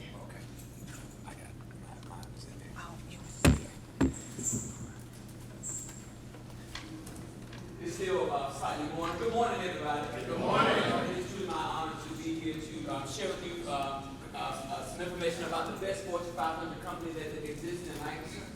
There is only one other company that tried to do what we did, and we did it better. And that was you, Bill. And we thank them. That was our friendly competition. But this is a community powerhouse, and again, I'm honored to be here with you. Don't have a whole lot to share with you on today, but I do want to let you know how we fit into the Promised Neighborhood initiative. The Powerhouse Intervention and Prevention components address dropout prevention, graduation rate, behavior modification, reduction in criminal and violent behavior, and soft skills development for at-risk males, primarily in the Promised Neighborhood zone. That is what we do. We started as a result of me driving into the community, the Newtown community, where I was driving every day on my way to the church, and I would see a lot of primarily African-American males standing on the street corner not doing anything productive with their lives. And I believe that if you're not a part of the solution, you are part of the problem. And it was at that time that God gave me a vision for the powerhouse. And so that's how we started. We submitted a grant to the J. Mary Sims Foundation, and they awarded us a 3-year grant totaling $287,297 to power up the powerhouse. Our church, Faith Open People Christian Church. Since then, we've served over 800 unduplicated at-risk male youth, and we've received over $2 million, I think it is, in funding through grants, volunteer and kind of services, donations, and whatnot. So who are we? We have two departments. We have the intervention department, which is designed to spark hope, ignite optimism, and create the currents for a brighter future for primarily African American males, 16 to 24, that have dropped out of high school or been expelled due to behavioral, academic, or social issues. The ultimate goal is that the students will return to either high school or adult ed to earn their GED or their high school diploma, or simply gain the appropriate job skills to secure legal and gainful employment. That is how we began. We began with the intervention department to where now we are have two prevention departments, which again is designed to again spark hope, ignite optimism, and create the currents for a brighter future for primarily African American males identified within our local middle and high schools who could benefit from additional support, mentoring, motivation, and life skills training that will propel them towards their destination of graduating high school. The ultimate goal of the prevention department is that the student will remain in school and on track to achieve their high school diploma while also obtaining the appropriate critical thinking and job skills to secure legal and gainful employment. And so, what we found in our work is that there are three things that are missing in the lives of at-risk male youth. The first thing is vision. They're missing vision, identity, and tools. And so, just in a quick discussion, which do you think, how would you rank them in terms of importance? Just somebody real quickly, what did you think? You had to rank them in terms of vision, identity, and tools. What would you rank? Vision would be number one, you said? Identity. I would say tools. Tools number one? Okay, they are all five. If you had to rank them, you would rank them as yeah. Speaking from experience, my son, he was already at risk for the simple fact that he does not have an active father in his life. So he needs to identify as to who he is as a man. Before he can have a vision. American male in this society. So for me, identity can be number one for him. And so once you know who you are, then having a vision for your life, and then having appropriate tools to navigate that will help you. Because in the powerhouse, what we learned is that if you don't know where you're going, any road will take you there. And so it's about helping them find roads. It's about helping them understand who they are and whose they are. Because again, if you don't know who you are, then any road will take you there. And the Bible speaks that without vision, people perish. And so if you ask a lot of students today, what do you want to be when you grow up? And when we grew up, we had a sense of what we wanted to do, and we had a navigation. We had an address. We not only had a navigational system we also had an address to put into it. And so it's important that we have our students have an address. And so that's where the vision comes in. It's important that they understand who they are as individuals, and then we strive to supply them with the tools to Can I get ask you something, Reverend? Yes, sir. I see at the bottom of this photo, you said this is the cover of the Specs magazine. Could you share with the audience what is the Specs magazine? What is The Speaks magazine belongs to the oldest and the coldest fraternity in the nation. The Alpha Phi Alpha fraternity. We are proud. Yeah, and the colors that you wear, do they have any? All right. I'm trying to get y'all to lunch. Our colors are old gold and black, and so the black and the gold is symbolic. Because what the powerhouse really is, it's just a brand. And it's taking the philosophy of gang life and fraternal structure, and it's putting it into a systematic approach to help our young people gain that vision, that identity, and the tools that they're going to need. Since these are just some of our findings, and so we have the intervention component, the prevention component consists of A.R. Rooker, and we're grateful to God that we will be expanding into South Middle School in August. Yes. We're excited about that. And the school districts seeing that need. And so these results come from two dynamic individuals who have worked at A.R. Rooker Middle School program, Reverend Leon Wright and Dr. Carlos White. They have worked that program. And they have produced these following results. 186 students have been served there, 9 transferred out. And so you can see here, though, that all of our students remain on track to graduating, matriculating into the next school. Out of the 132, we've only had 18 that went into in-school suspension, only 21 that went into out-of-school suspension.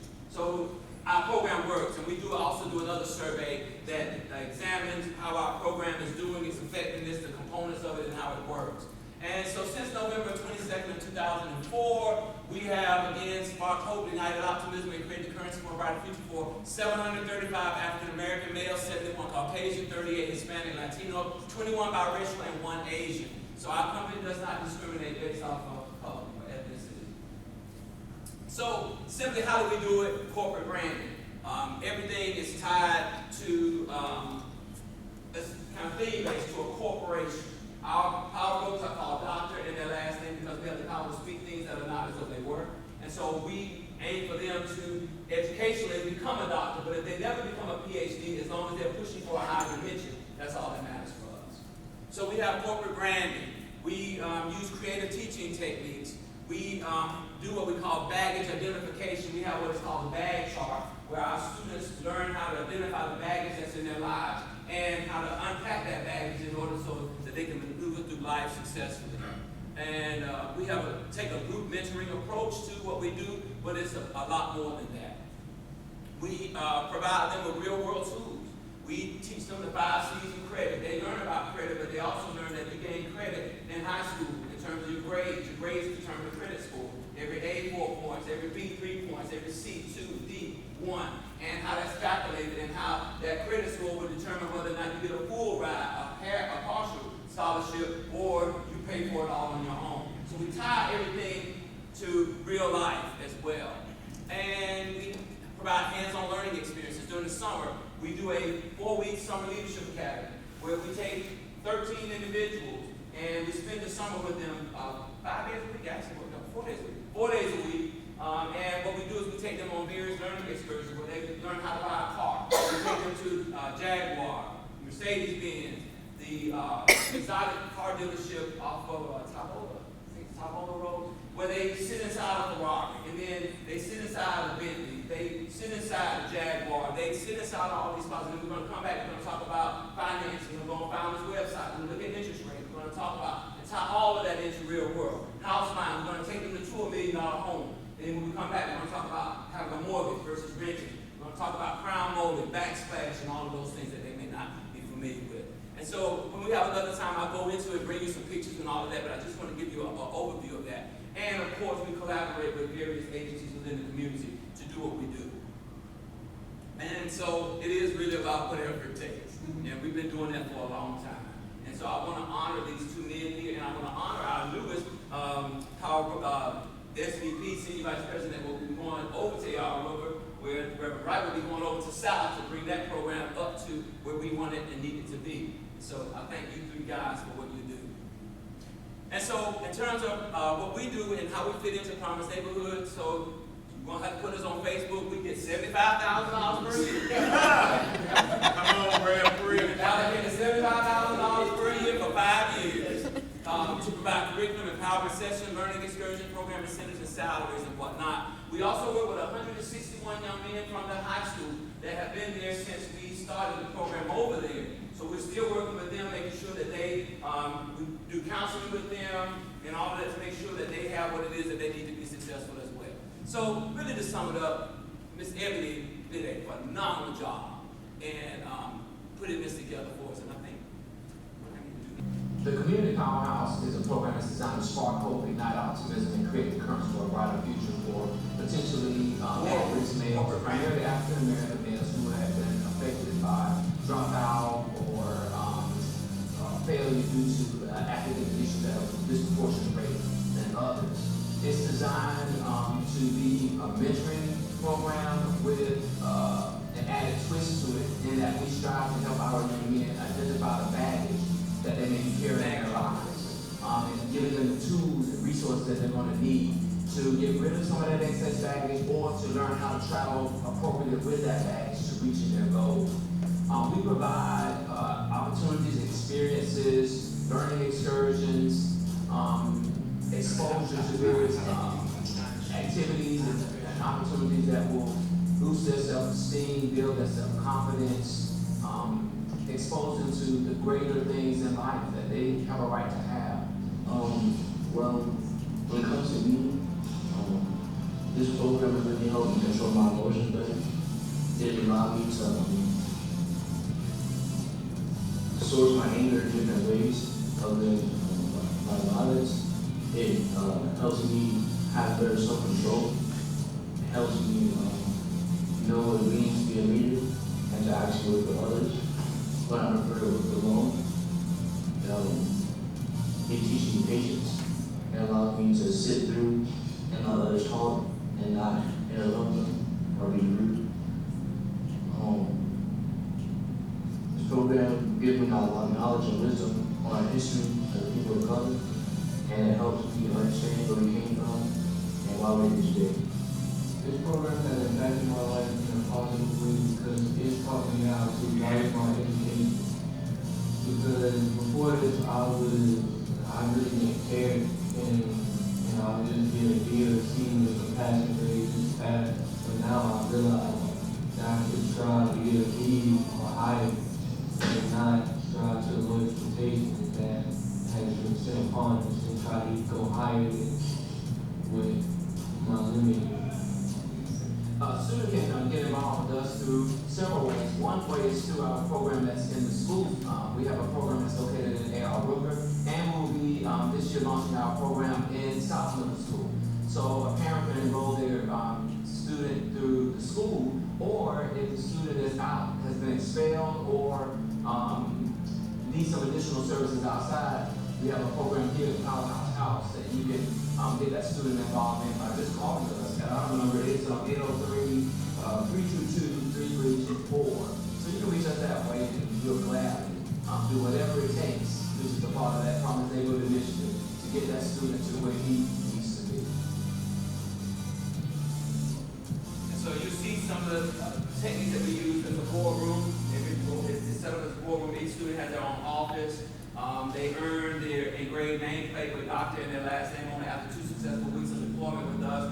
We have a sheet that they go through where we evaluate them during each session in terms of their behavior, slanting, sitting up, leaning forward, acting interested, nodding, tracking, certain things like that.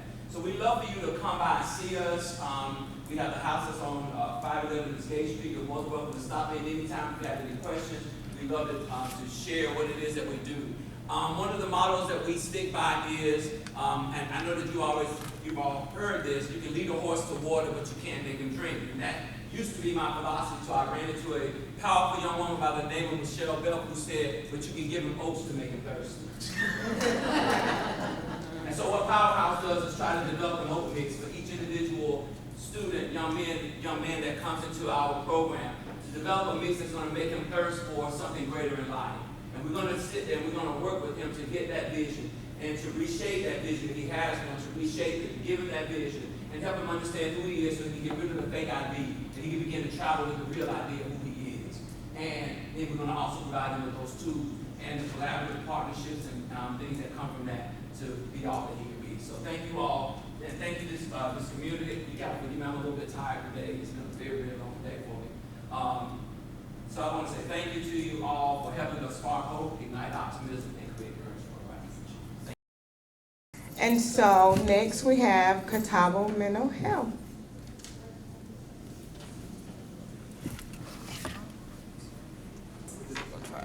Okay, that's okay. Sorry, that's okay. Good afternoon, everyone. Good afternoon. Unfortunately, you guys have us after lunch, so we're over the lunch slump, and you may need to stand up because it's freezing in here. I don't know how you guys feel, but I'm Tamara Edrington, and I'm the Executive Director of Catawba Community Mental Health Center. We are an umbrella agency under the State Department of Mental Health.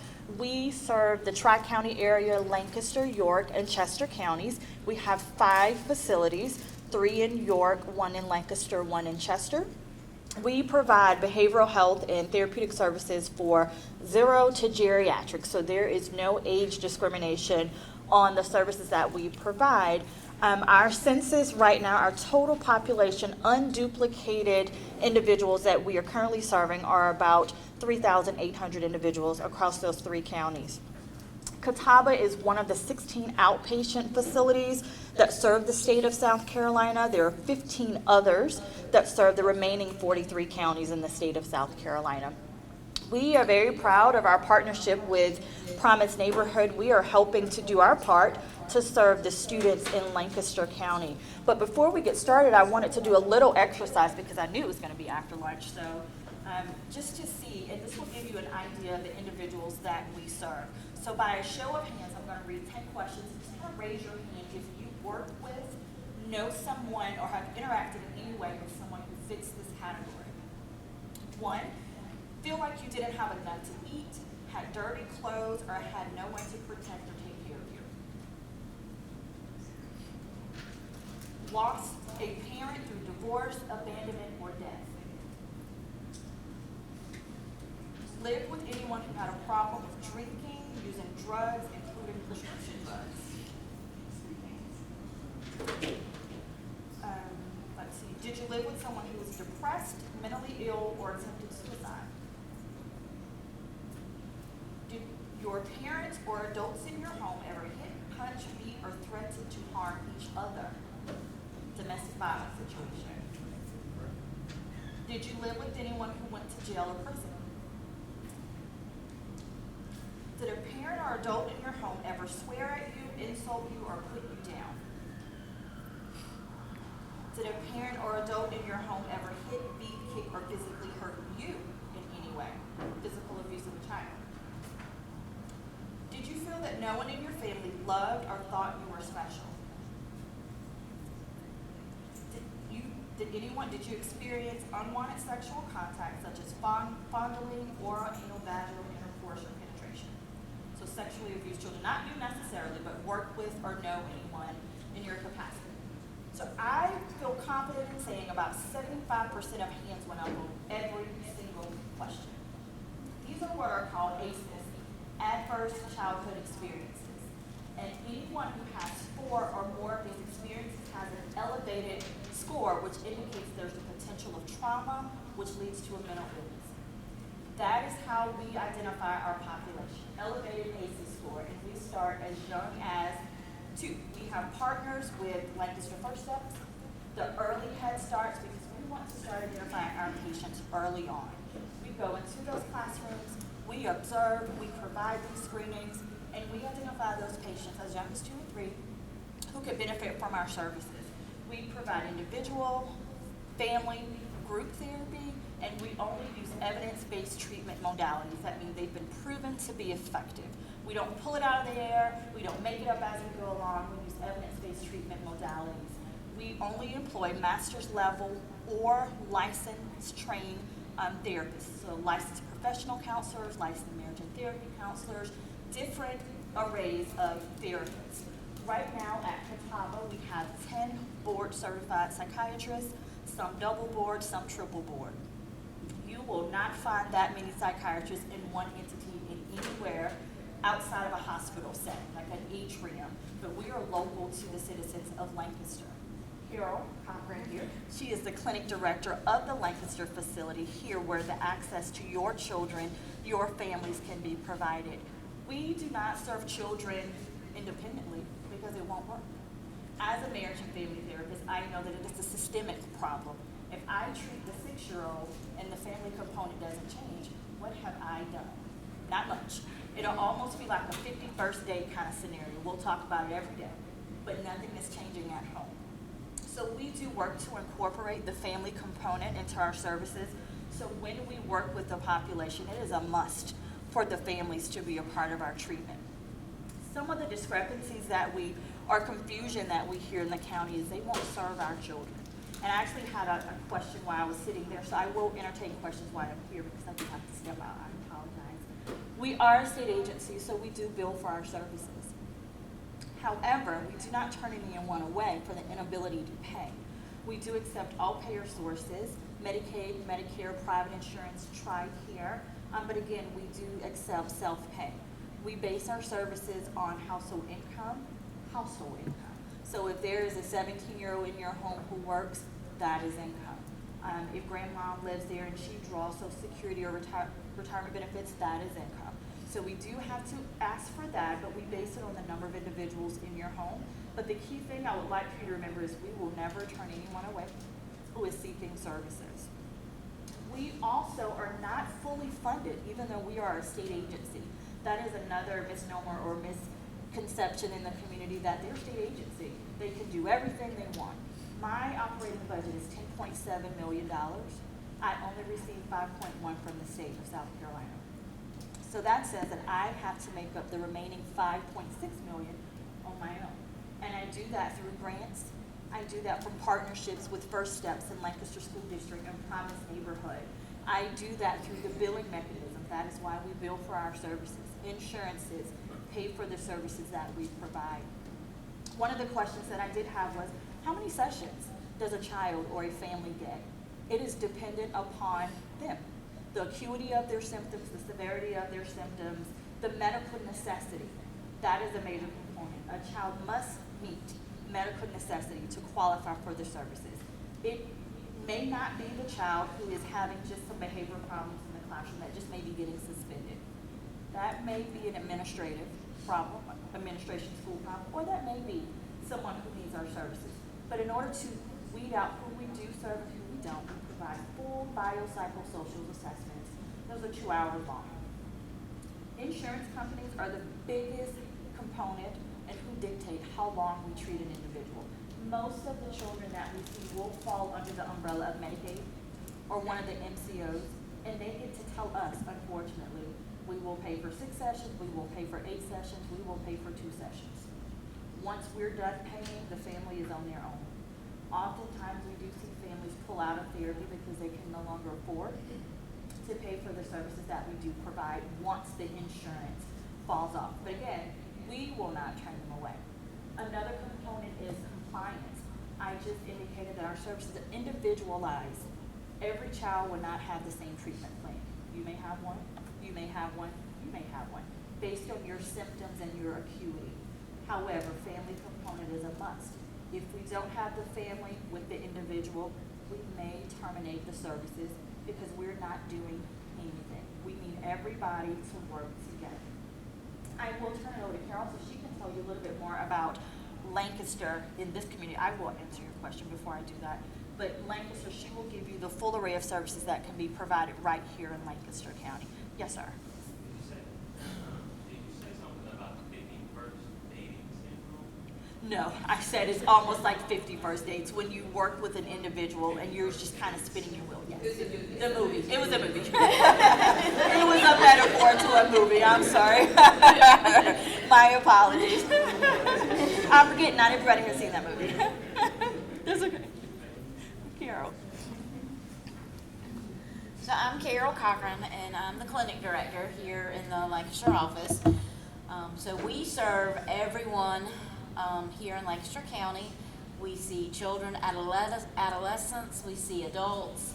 A lot of our families, children and adolescents are seen by our children and adolescent department, and then their parents, guardians, family members are being seen by the adult clinicians in the office. We have 2 adult psychiatrists here in Lancaster County, one that works 4 days a week, the other one is 2 days a week. We have a child psychiatrist who sees our children and adolescents on Tuesdays. So we have 3 psychiatrists that work out of the Lancaster office to provide services to the individuals here in Lancaster County. I currently have 3 child and adolescent therapists, and they are all going to be a part of the Promise Neighborhood Grant. So Sophia Campbell will be going to Lancaster High School. She also provides services at Bar Street, the alternative school. So she goes to both of those schools. Janelle Gore will be going to a Clinton Elementary. And then Wallanda Cato goes to A.R. Rucker. We also are in a couple of other schools that are not necessarily associated with the Promise Neighborhood Grant. Wallanda Cato also goes to AJ Middle and AJ High School. So we have counselors in those schools. The children don't have to be pulled from school to go see their therapist. The therapist will see them in the school. We do have some children and adolescents, sometimes especially when we're starting to get to the high school, where they may request services in the clinic as opposed to services in the school because they don't want everybody to know their business. So we also provide individual, group, family sessions in the clinic. So once the school day is done and those 3 therapists are finished at their school, they come back to the clinic to see children who may not be at one of those schools. Adult therapists frequently help out, with our aftercares, people coming out of the hospital, intakes, making sure that we're getting the students in a timely fashion. So we get referrals from all kinds of agencies, especially for our children and adolescents. We get referrals from the guidance counselors at the schools. So if you're in the school and you have a student who is having some difficulty, you just make a referral to either Ms. Campbell, Ms. Gore, or Ms. Cato. And they will, schedule to see the child to get them opened up. We also get a lot of referrals from the Department of Juvenile Justice. We get referrals from the Department of Social Services. We get referrals from the families. A lot of times families will call up and say, I've noticed, my child has been having a lot of difficulty in school. I'd like to get them started in some services at Catawba Mental Health. So anyone can refer a child, adolescent, or adult to our agency. What questions do y'all have? Can I ask you to write down a couple things before you go? This may make the referral process easier. Children they're minors, so they must have parental consent for referral. Parents must consent. Mental health treatment is a voluntary service unless it is court-ordered. We cannot make anyone, schools cannot make their attendance contingent upon receiving therapy, so it must be a voluntary referral from a parent if it's minor. As an adult, it must be a voluntary referral for themselves. It cannot come from a neighbor, or it can't come from the parent of an adult. They have to be in a position to make that referral themselves. Yes, ma'am?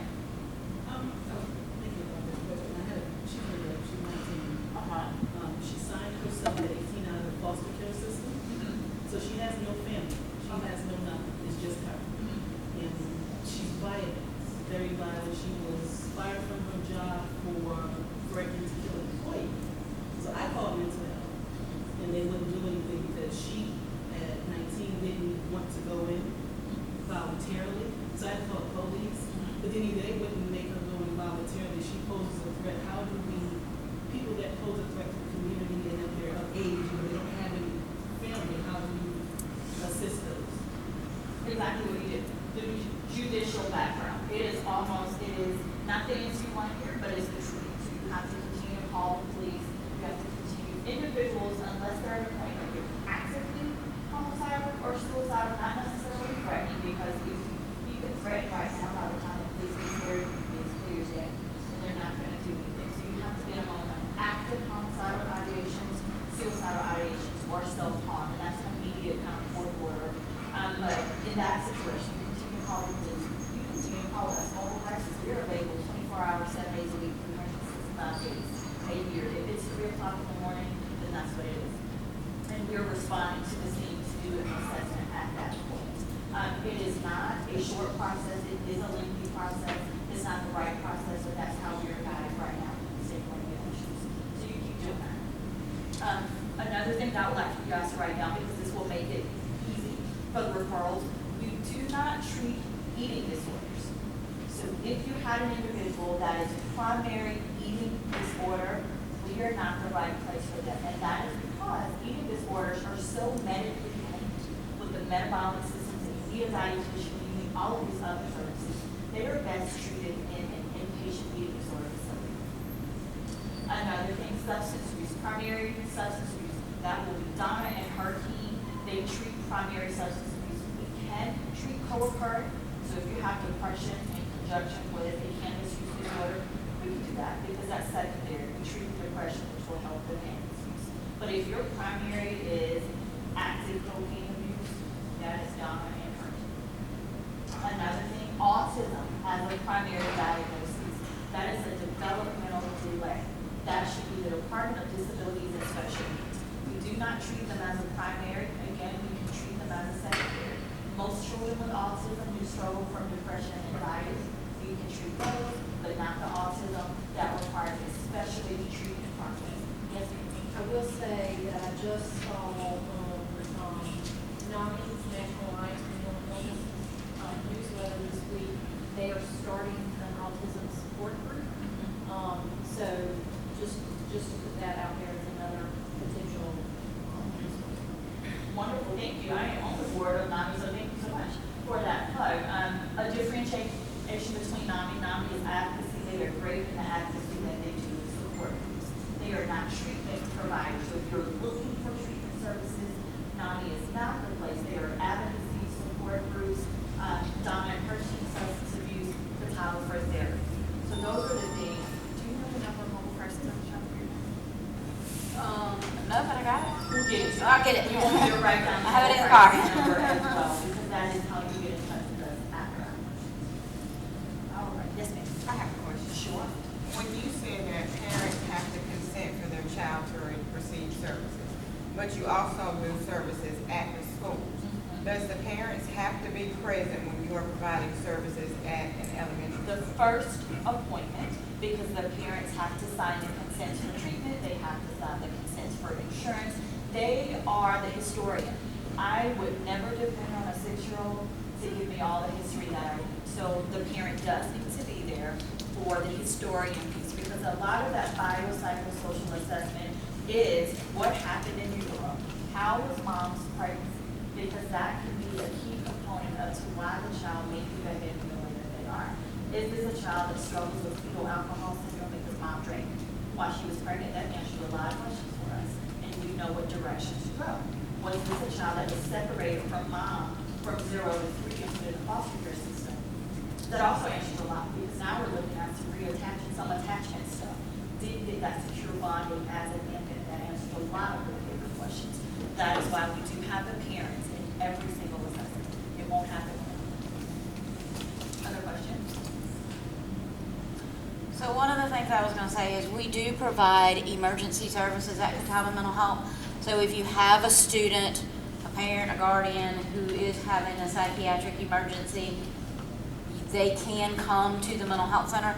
Now, if it's at the school, if it's at Lancaster High School and Miss Sophia is there, you don't have to send them to the clinic. Miss Sophia can get them out of their class and assess them at the school.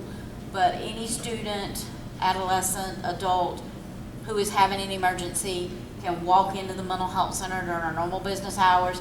Here in the Lancaster County, we open every morning at 7:30 in the morning. Mondays and Fridays, we close at 5:30. Tuesday, Wednesday, and Thursday, we are open until 6. So during those normal business hours, a person can walk into the mental health center. They do not have to have an appointment scheduled, and they will see a master's level clinician who will do an assessment to determine, do we need to look at inpatient hospitalization? Are they in imminent danger of harming themselves or someone else? Or do we need to get them started in some outpatient mental health services? So they can always walk in. 2 more things. I taught 2 more things that may be beneficial to you. Write these down. Your first appointment, you will not see a psychiatrist. We hear that quite often. I went to the Lancaster clinic. I didn't see a doctor. They told me I had to wait. That is true. Our first appointment will never be with the doctor, because that's not how we operate. We are not about forcing medication, because not every child needs medication. Some of their symptoms can decrease through therapy. Therapy is a major benefit, so you will not see a psychiatrist. Second thing is we pride ourselves on our access standard.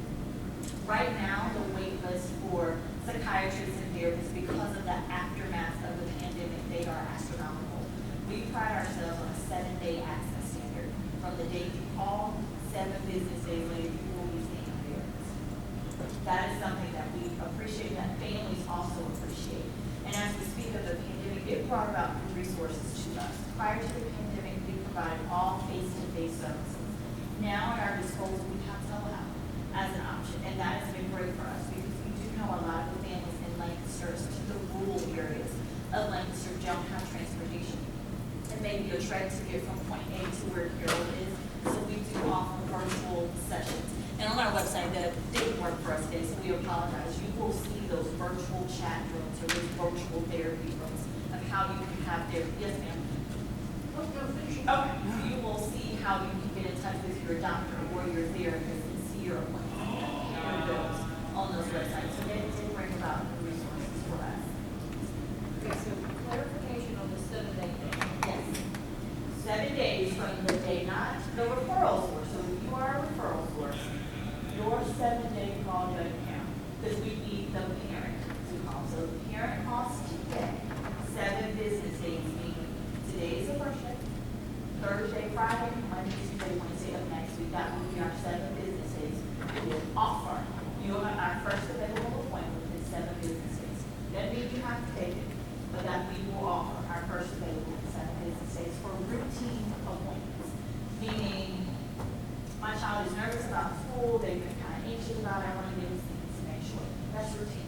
if we have an urgent appointment, meaning your child went to the hospital, a psychiatric hospital, and was discharged, we will see those individuals in 2 days to make sure that they are stable from their hospital discharge. Emergent, right now, crisis, 1 day or longer. Okay, so say I as a parent call today for my child who is displaying signs of cutting. And I would get an appointment within 7 days. Yeah, 7 business days. 7 business days, yes, ma'am. Unless there's a holiday that falls in that 7 business days and bumps you out 1 day. So word on the street. So you know. I'm glad. It's not that. Well, that's why we're here, to let you all promote that, because that is it, and we do find that Carroll has one of the highest access standards of our measured area, so I know it's happening. Yes, ma'am. So my question to that, I'm not from here, so we do a little bit different. They don't have an emergency psychiatric hospital for someone to go to that like she was saying, that's cutting, because we don't have 7 days if somebody's cutting to wait. Well, So if is you there like, an Lancaster emergency? has the option to provide telepsychiatry services if you want, and I can't tell you what the hospital will do, but I know they have the availability to do, make promote. So it's not a separate hospital? Not in Lancaster, no, in Rock Hill, Piedmont has a psychiatric before, but not here in Lancaster. Yeah, and here in Lancaster, if a person is in imminent danger of harming themselves or someone else, if they're cutting, we would send them to MUSC Lancaster through the emergency room. There at the emergency room, they would be evaluated by the emergency room physician, who can request a telepsychiatry consult if he or she feels that they need that, to give them further diagnostic clarification as to which way they need to go. It's also important to understand, not every self-harm behavior is an indication that hospitalization needs to happen. So that's why we don't jump straight to that conclusion, oh, you cut, you need to be in the hospital. Let's assess Not why. necessarily need to be hospitalized, but if you're cutting that continues to be suicide, that means you might need to speak to somebody before that 7-day period is up, and trying to figure out what's going on to have to wait 7 days while you're still going through that. No, but not necessarily, and we can talk more offline if you need to, but cutting is not always being conditioned suicide. But It is, I need some help, and you don't have to work 7 days to that, that would be an urgent or emergent walk. Yeah, I was gonna say, you can just walk into the mental health center and somebody will see you that day. Right. It won't be the physician, it won't be the psychiatrist, it will be a master's level counselor. They will see you immediately. Other questions or other misconceptions that you've heard in the community, because we certainly want to clear those up, because we do want to be a collaborative partner in Lancaster. Yes, sir? Not necessarily a question, just a comment. If it's an emergency, they need to go to emergency. You guys are not to replace. No, we are not to Emergency. replace the If someone's emergency. suicidal, they need to go to emergency. Absolutely, because what people do is send you to. Yep, you can come in and talk to me, and then if I determine that you're in imminent danger and we cannot develop a safety plan, and you can't be saved, then yes, I am gonna send you to the emergency room. But sometimes people wanna start with mental health first, and you're welcome to do that. Absolutely. And again, because we are in the state department of health, we do have 5 psychiatric hospitals at our disposal.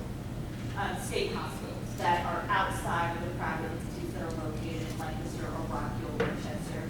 And we do send our active mental health patients first choice to those hospitals before they get bogged down by community members. So 5 state hospitals for mental health. I have a question. Sure. And the only reason I have this question is because I've spoke with you guys before, and other people may not even be aware that this is an issue. Catawba Mental Health can only service clients, or can only, I guess, see referrals if they fall within a certain category. I know when we had our conversation via Zoom, we talked about there's a very fine line between a mental health crisis and behavior issues. And so I just want people not to get frustrated when they make a referral and they don't fall within your diagnostic code. So. Yes, that's why I mentioned medically necessary. We operate out of this big book that's called the DSM-5, Diagnostic Statistical Manual. It guides our every move. You must meet the criteria, the symptomology, the duration of symptomology must fall within that criteria to receive a diagnosis. There are lots of children, we don't pretend that they're not problematic, but their problems, unfortunately, don't fall within the medical necessity. our criteria. Doesn't mean we won't give you resources to help you serve them, they may not be best served by us. If there are no other questions or concerns or thoughts, we appreciate your time, and I will leave some cards back, and here we'll bring in some brochures so that you have all the phone numbers that you need. Oh, I turned around and you was on your way. All right. My name is Randy Mellichamp. I'm the director of the Tri-County Christian Foundation, and we will be handling portions of the Check and Connect program. Many of you already know what Check and Connect is because you have that aspect that's been going on, an aspect of your program that you're doing. We serve to help some of the most important residents of Lancaster County, our students. We serve to help our students who are facing attendance, tardiness, behavior, and academic struggles in their lives. And I want to encourage you, you'll see as you hear from our partners in United Way, you'll hear from us, we are using the term mentors. We're not using the term friends. And I hope this doesn't make it sound really, really bad, because all of y'all been real, real nice. And I don't want to be the guy who's not. But to be perfectly honest, students need people who support them and care for them, but who are also holding them to a standard. And that's what we hope to do, as well as encourage them in that way. We will meet weekly with our students to check on them. That's part of the check. That mentor position is to be an advocate for the student, to track their patterns through communication with the student, the school, and the teacher, as we will be working very closely with all of that and keeping that pattern of data and information as we move forward. But we will also connect with the student's family and home. As many of you know, if you've dealt with students, most of their issues are not at school, they're just showing up at school. That is the place that's coming out. But the other issue is that usually it is at home or with a relationship that they have there. Students are facing not just in one area, there are usually many that they're facing, and they need these advocates, they need mentors, they need people who are there for them, but who also, and I love what my friends at the Powerhouse said, hold them to a different accountability and standard. If you don't hold a student to an accountability or a standard, they'll never reach it. And so we must do those things. Students today face adult problems with teens and children's coping skills. And so we serve to connect the family to resources in the county. We have been sitting back being the sponges in the room, if you will, because all we're doing is taking up everything that you are. We will be definitely partners with all of you, because we'll be handing off a lot of referrals to you. And we'll be partnering with you in a lot of these things. We serve to connect the families to resources in the county and in the Promise Neighborhood Network to aid the whole environment of the student. We will have home visits and weekly communication with the parents and family to keep them involved and invested in the progress of their students.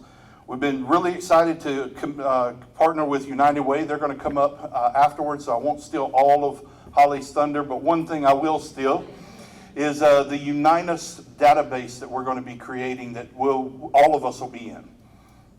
That is absolutely paramount that we have that. We don't usually have a one-stop shop for all the resources in Lancaster County, and we need that. Because I've been here for 16 years, and I have learned of things today that I never knew were here before. And I know that we can have this partnership serve our students even better. All of us are frontline workers. Every one of us are frontline workers. The work we do is to affect change now, so later is better. And knowing each of you helps us to serve this area to make it better now and make it better forever. And I want to share that with you because I've raised 3 children in this area. When we moved here 16 years ago, I had a 5th grader, a 4-year-old, and a baby still in utero. And I never thought God would lead us and leave us in this area so long, but we have loved this area. Love this area to where we are committed to it, and this is part of what we do. And each person that works with me through Check and Connect, they are part of that as well. So we want to affect change, and we want to affect change on this level. Part of what we do as well is we also several of us work with the Fellowship of Christian Athletes to connect with coaches and athletes. And if you want to make a change, you change a coach who can change a whole team. That changes a whole culture of a school. So we have been on the front line for a while. We've just been hidden in the shadows. So we're thankful for you all, and we want to be a part of this as well, to get out on that front line and do that and make any changes. Any questions? Hold on, Randy, here comes the Presbyterian, we're even shorter. I'm Holly Firm, the director of the United Way, and I have four of my success coaches here. We finally kind of landed on a name.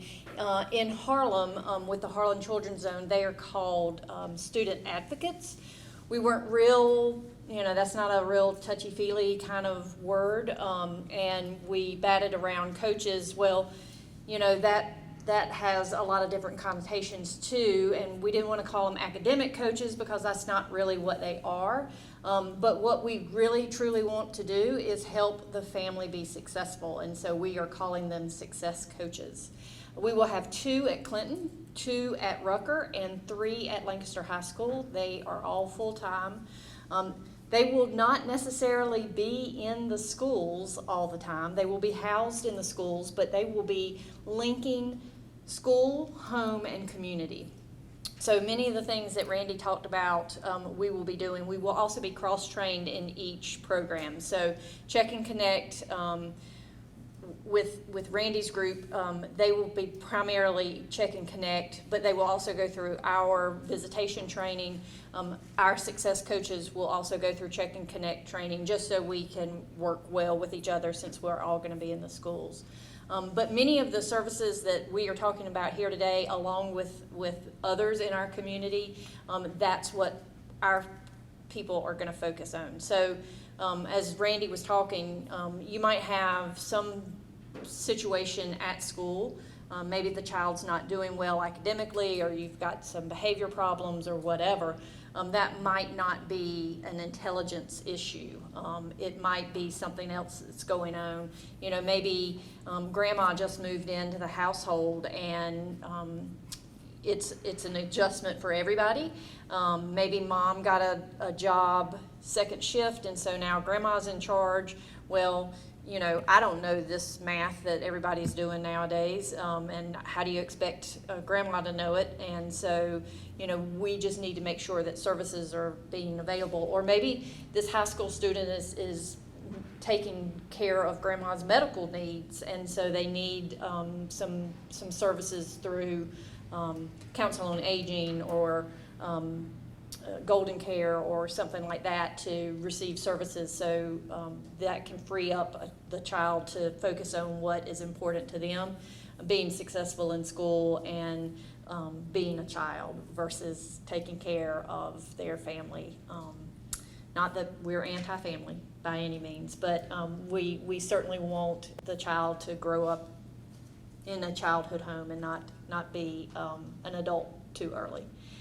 So that's basically what our success coaches are going to be doing. We are going to start training. So many of you might be on our list to contact. I've already spoken to several of you about that and familiarizing our success coaches with what's available out there. They come with a wealth of knowledge and experience, but we want to make sure that they have all the up-to-date information.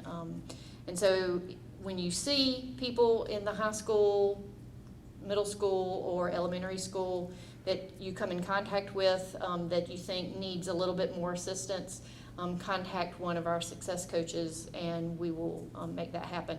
I think the goal is between the 2 programs to do visits on like everyone within the first year. That's a little lofty, but we will do our best to make that happen.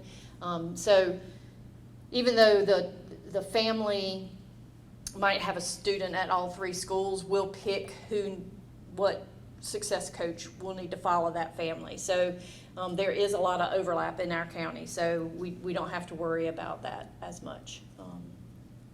We're real excited about this program, and if you have any questions, do not hesitate to reach out to me at United Way. Thanks. Hello, everyone. I'm Sharquisha McGriff. I am the founder, director of Call Me Beauty Mentoring Program. Research indicates that for girls, puberty and the transition from elementary to middle school often occurs around the same time. A drop in self-esteem and declining academic achievement happens also around the same time. Girls are changing, schools, shuffling through different peer groups, and their bodies undergo remarkable transformations. Girls start to stress during this time, and their self-confidence declines during these times as well. Girls are also going through a lot of physical appearance changes, some in which result in eating disorders or even attract them to older guys, which can, lead to STDs, unwanted pregnancies, and the list goes on. So, Call Me Beauty Mentoring Program, we are a nonprofit organization that works strictly with young ladies. When we first met, our main goal was to focus on self-love, self-worth, and self-esteem, because we believe that if you can conquer all of those, you can really achieve a lot. I know the women in the house know that it's not easy being a woman, a girl, dealing with trying to love yourself, trying to figure out who you are. And like Reverend Pelham said, the vision, the identity, I feel identity is number one. Once you know who you are, you'll be able to, have your vision, your purpose, things will be much more clear. But for some people, they never learn it and they never really live. So it was founded in 2015, and it's known known as a safe space for all. So last year, we had the opportunity to partner with A.R. Rooker through our Lancaster Promise Neighborhood contract, and we were able to take all of the girls from 6th, 7th, and 8th graders through a girls' curriculum. It's called Girls in Real Life Situations. It was over 200 girls, and then we did a summer series as well on Tuesdays and Thursdays. Tuesdays we did Let's Talk About It, and it ranged from anything around I matter, self-esteem, being unique, relationships, friendships. These are a few pictures from our Saturday groups. So we also meet on Saturdays once a month, and we have different topics, different speakers. So again, A.R. Rooker, we worked on Girls in Real Life Situation curriculum. The topics were Who Am I?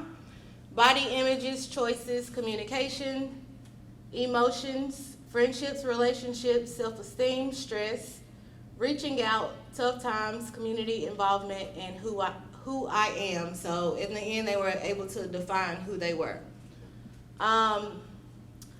Over on the end was our summer series, to Talk About It Tuesdays, and bowling. We did bowling and swimming on Thursdays. They love to just have fun and come out. A lot of the girls honestly don't have the opportunity to. We had 11 girls that were in either the foster homes or in the group home setting. So this was their time to actually connect and have a safe space to really talk about anything outside of their normal, everyday life. So for 2023-2024, we'll continue to offer our one-on-one mentoring services. We pair a mentee, which is a child, anywhere from 5 to 18, to a mentor if they need to work on some things as far as self-love, self-worth, self-love. We'll be doing the once-a-month Saturday meetings still. We'll continue the summer series. Last year we had the class in A.R. Rooker. We had an exploratory class, but this year we will actually be going into an exploratory class and being a guest speaker, providing a 10-week curriculum that is called Girl Circle, Expressing My Individuality. So the top right are the lessons that we'll be going over, and it's really them diving into who they are. Working with these girls over the last year, we really see that a lot of them really are struggling with who they are, what group they need to fit into. So this curriculum is evidence-based. We'll be taking them through that. The young lady at the bottom of the screen, this will be our project coordinator over at A.R. Rooker. This is for anyone that may be working at A.R. Rooker to be on the lookout. Her name is Katrika Limas, Durham. She has a master's in mental health counseling, but she works really well with kids and facilitating groups. So how can you all help?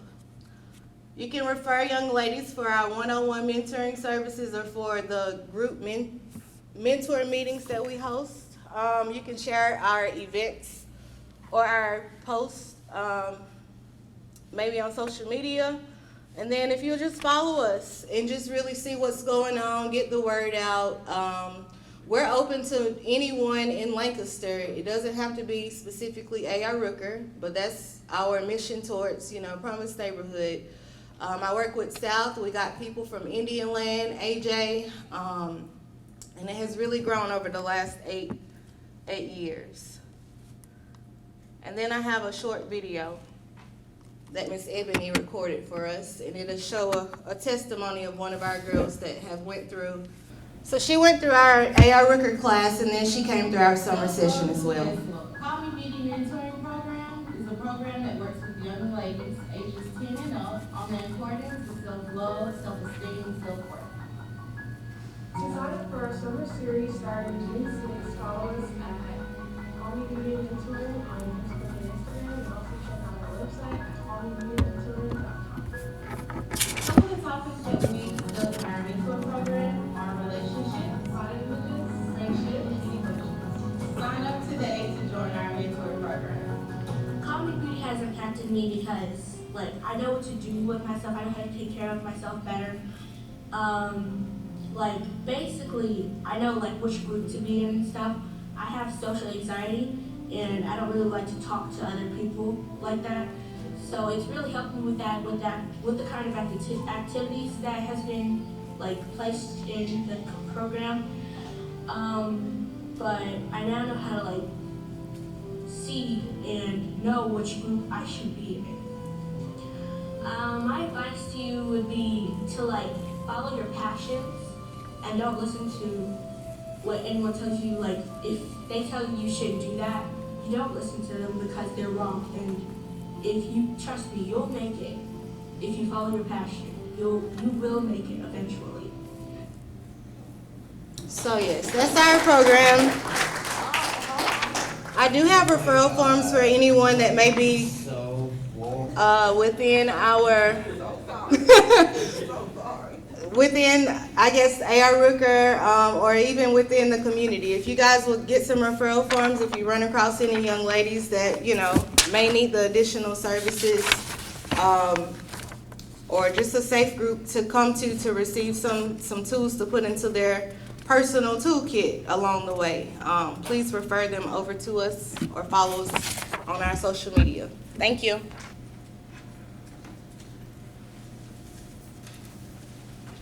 Well, good afternoon.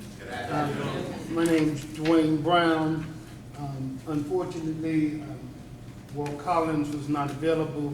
He's on FMLA, recovering from a procedure, and so I guess you stuck with me for a while. But I'm going to make sure that I'm not the one that sends us past 2 o'clock.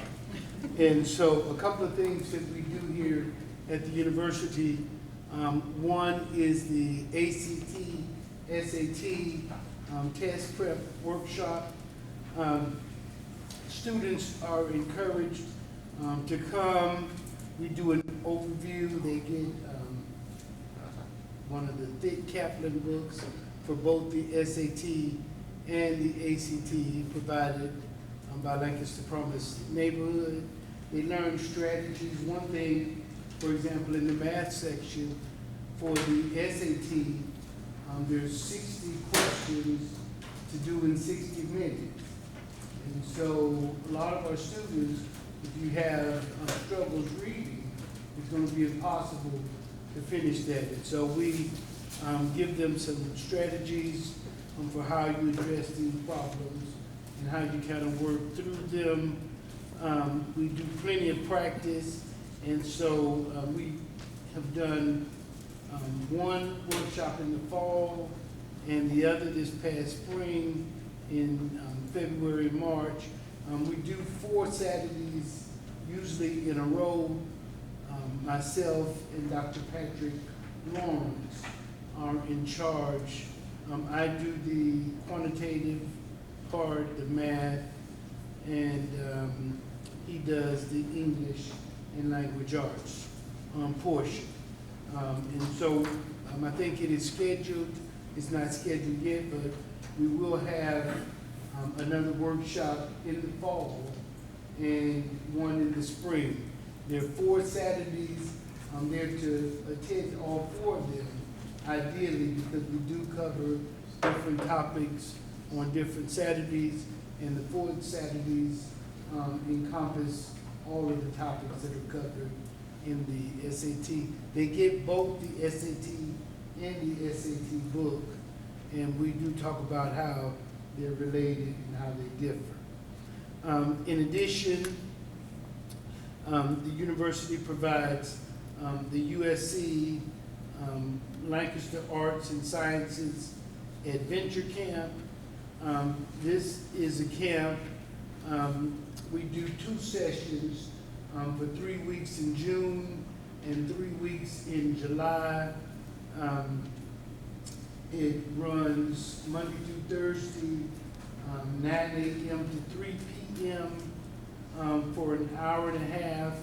We break the students up into 2 groups. There are the older kids in group 2 and the younger in group 1. They do, in the first session, it's mostly math and applied math applications. In the second session, they do mostly applied sciences. During the day, at 9 to 10:30, they are either in a applied math course, or they will do creating video games. Last year, in session 1, they made their own, and they learned the programming. These descriptions are found at blackrocket.com if you want to see some of the other games that they encourage kids to play and to write the programs in order to create the games and then play them. Last year we did Make Your First 3D video game in the first session, and Code Your Own Adventure. It's like a storytelling book that they do. This year, in the first session, they did a racing game, Racing with Unity, with Mario Karts. Again, they write the program for the game, they design their tracks, and they compete against each other. And in the second session, they did Minecraft Modders. And they do that for an hour and a half every day. They go to math every day. That's before lunch. Between 12 and 1, they go to lunch. From 1 to 3, they are either with me doing online research expeditions. And this past year, they visited famous architectural monuments around the world, and went through the Smithsonian Institute, si.edu. They went through the different historical Smithsonian museums, and they did PowerPoints to show what they learned at some of the museums. In the second session, they did landscapes of places around the world, and they did one on pollution. And so, and we usually are limiting them to certain, like most of the pictures came from National Geographic photos. So we showed them places on the internet that was learning activities. Funbrain.com is one that they sort of went through during their free time, and it has a lot of educational games. And so we have room for 48 in each session, and you can go to both sessions. They're not exactly the same. And so parents, the information is provided in the flyer. both for the ACT and for the camp. They can scan the QR code and it takes them straight to the application. And so those that are in the Lancaster Promised Neighborhood target area, they all are provided scholarships at no cost. Are there any questions? I have a question. When do you think you'll settle on the fall and spring dates for ACT and SAT? As soon as, the fall semester starts August 24th.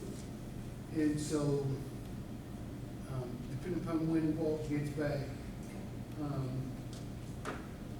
if he, I think they're expecting him in a week or so. So, but they'll probably be near the same dates in October, November, for the fall. But I'll make sure you get that flyer as soon as it's available. This is some of the artwork that the kids did. They, in the science section, they did the solar system and some of the pictures that they put in their PowerPoint, they had to actually sketch. And Mr. Antonio Cherry, who was here earlier, he led the art section. They did colored pencils and chalk pastels, and he showed them how to blend colors. And he has a degree from the University of South Carolina in art. And so they really enjoyed it. In fact, I have some of their artwork. Most of them took it home. Our winners, we had a contest. They took them home, but there's some of their artwork as well as the T-shirts that we provide them. The one problem, some of them needed transportation, and so in the application, if they needed the transportation, Lancaster Promised Neighborhoods, through the school district and whatever, provided transportation for anyone that needed it. So, usually, somewhere around March, we put the applications out so that they can start thinking about what they can do in the summer. And so the flyer was actually on the Lancaster Promised Neighborhood webpage, Facebook page. Are there any questions?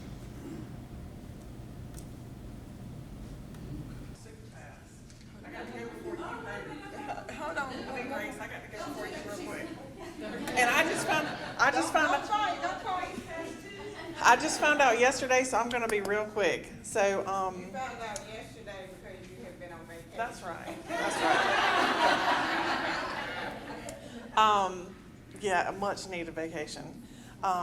So I'm with the Lancaster Health Department, which everybody knows is DHEC, but DHEC covers a lot of stuff, and a lot of that stuff I don't do at the health department. What we do at the health department, I will share with you. We were over in the, a couple years ago, we moved to the old Barnett Family Practice, if everybody knows where that is. We're not on Highway 9 anymore. It's a much nicer building, but DSS has our old building now, and you can stop in anytime if you would like to take a tour. But for us with Promised Neighborhood, we haven't hired our person yet because, you know, the state just wants to cause all kind of red tape you have to go through to get all this MOU and all that kind of stuff done. But our vision for this, my vision for the health department when I took this job about 7 years ago, was to change the public's perception of what the community thinks the health department does, because so many people think that you don't want to go to the health department to get anything done. But I would take my kids at the drop of a hat to the health department. In fact, my kids do go there to get their vaccines, to get their pap smears, that kind of thing. Because the nurses that work there are extremely qualified, and you're probably not getting that at the doctor's office where you go now. I had to learn that the hard way when my kids were little. Getting vaccines, it's not a nurse that gives it to them. It is a highly trained nurse at the health department that gives your child shots. The chances are the one at the doctor's office is not that. But we do vaccines. We have WIC. Everybody pretty much knows that. We do postpartum newborn home visits. I don't know if everybody knows what that is, but we have a nurse that goes out to your home after you deliver one time. And there's a lot of different programs. Some of you may have heard of Nurse Family Partnership. This is different than that. What is the other one? You can have Medicaid, you can be self-pay, you can have private insurance. But we will go to your house, call you. A lot of people think we're DSS. That's why I try to promote this, because we're not that. I'm not coming to take your baby. I'm coming to help educate you about being a mom, about breastfeeding, about taking care of yourself, because sometimes it may be 6 weeks before you go back to the doctor. Your blood pressure may be through the roof. I can't tell you how many women I have sent back to the hospital or to the doctor's office with edema, with postpartum depression, with elevated blood pressure, that would not have gone there had we not intervened. So those are just the things that we provide. We have preventive health clinic, which is STD checks. We do pap smears. We give birth control. We have a pharmacy in our office. We can send you home with a year's supply of birth control. You don't have to go to the pharmacy and take a prescription. It goes with you. We have nurse practitioners that do long-term, like Mirena, the IUDs, the Nexplanon. They do that on site. They are highly qualified. So this position with Promise Neighborhood, this person is going to work the zone and make sure people are utilizing these services, that they know about these services. We have a huge, huge concern for kids not having vaccines. Right now is the worst time of the year for us at the health department, because everybody waits to the last minute to get their shot certificate for the school, and they want it done right now. And I have 2 nurses that do that. And they may be working a clinic, they may be off. So we have a process that we've got it down to a science right now, but they don't like it when they hear it might be 5 to 7 days before you get that. It's almost never that long, but I could sit there all day and do it, but I don't have time to do that all day until pretty much December. And the school district, I have a one-way phone call with Lee Lever as the nurse at the school district, who calls me, "This kid's getting kicked out of school, can you please get them in to get some shots?" And I'm like, I can't pull this out of my, why didn't they come 10 months ago when they knew all this? The school district does, but this position is what I want the person to get in there and tell them, you have got to go get your immunizations. You have got to go get your certificate. You have got to go to your well child checkups and see your doctor. WIC, COVID threw everything for a loop. It did create remote services. In my opinion, that's terrible. But because you can have an obese child that the parent can tell you they weigh whatever she wants you to tell them that they weigh, but they're obese. They're not eating, or they might be low birth weight. You don't know because you're not seeing them. You're not getting a birth weight on them. You're not getting a hemoglobin on them, which is what we used to do. We are going back to in-person September the 6th. So we will hear a lot of grumbling come then. But because it has been nice for those that work, that can call us and do them. And we will still offer remote services, but they are going to have to come in for some at some point. So anyway, our position with Promise Neighborhood is to link this community zone not only to what the health department provides, but to everything that you all provide, and that you all link them to us when you see the need in the community.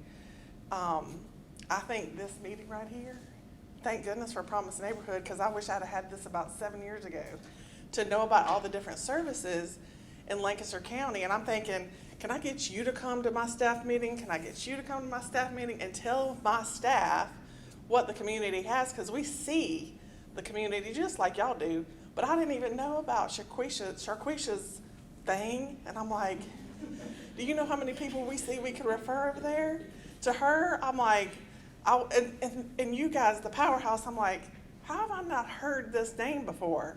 So I wish we could get everybody in the community to come and sit down so they would know, because I do feel like it's a lack of people knowing what's out there. It's not that, we all know that there's a huge need. People just don't know how to get to you. So thank goodness for Promise Neighborhood. And last but not least, Miss Grace from Hope. Good afternoon, everyone. Grace Lewis, I'm the director of Hope in Lancaster. I've been there a little over a year. Hope in Lancaster has been around since 1983, for 40 years in the community. You think everybody knows about us, but you'd be surprised at the people that we're still telling about us and the services that we have. We are an emergency crisis assistance organization, and we also provide food. We have a food pantry.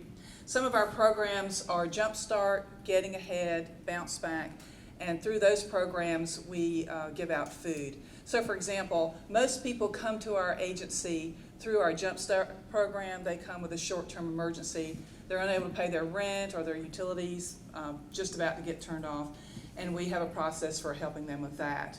Our Getting Ahead program is a 17-week program to help people, adult under-resourced people, to learn about resources in the community. And from there they go to another program called Staying Ahead, which meets once a month. We also have a program called Bounce Back, which we do internal referrals from our other programs to that program. It's about a 6-month to a 9-month program where folks come into and meet with a counselor, a mentor, and get a little bit more help and move along the continuum to financial stability and most likely getting a job. And from all of these programs that we have, we do give out a lot of food. We have a Thursday distribution every Thursday starting at 2 o'clock. Anybody can line up in their car and get food from our pantry. We also give out emergency food bags, homeless bags, and then our food grocery orders through our regular programs. So I'm going to keep it short and sweet. 1 minute. I didn't want to be the person to take us over 2 o'clock. But if you've got any questions about Hope and our services that we provide to meet a need in the community, please ask me. I brought brochures, my business cards. Now, we are not a funded partner with Promise Neighborhood, but how we are a partner is how we can help families of the children and the people that you're serving in your community, here in this community, through that program. So please reach out to us. We want to help, and we're here to help. So thank you very much.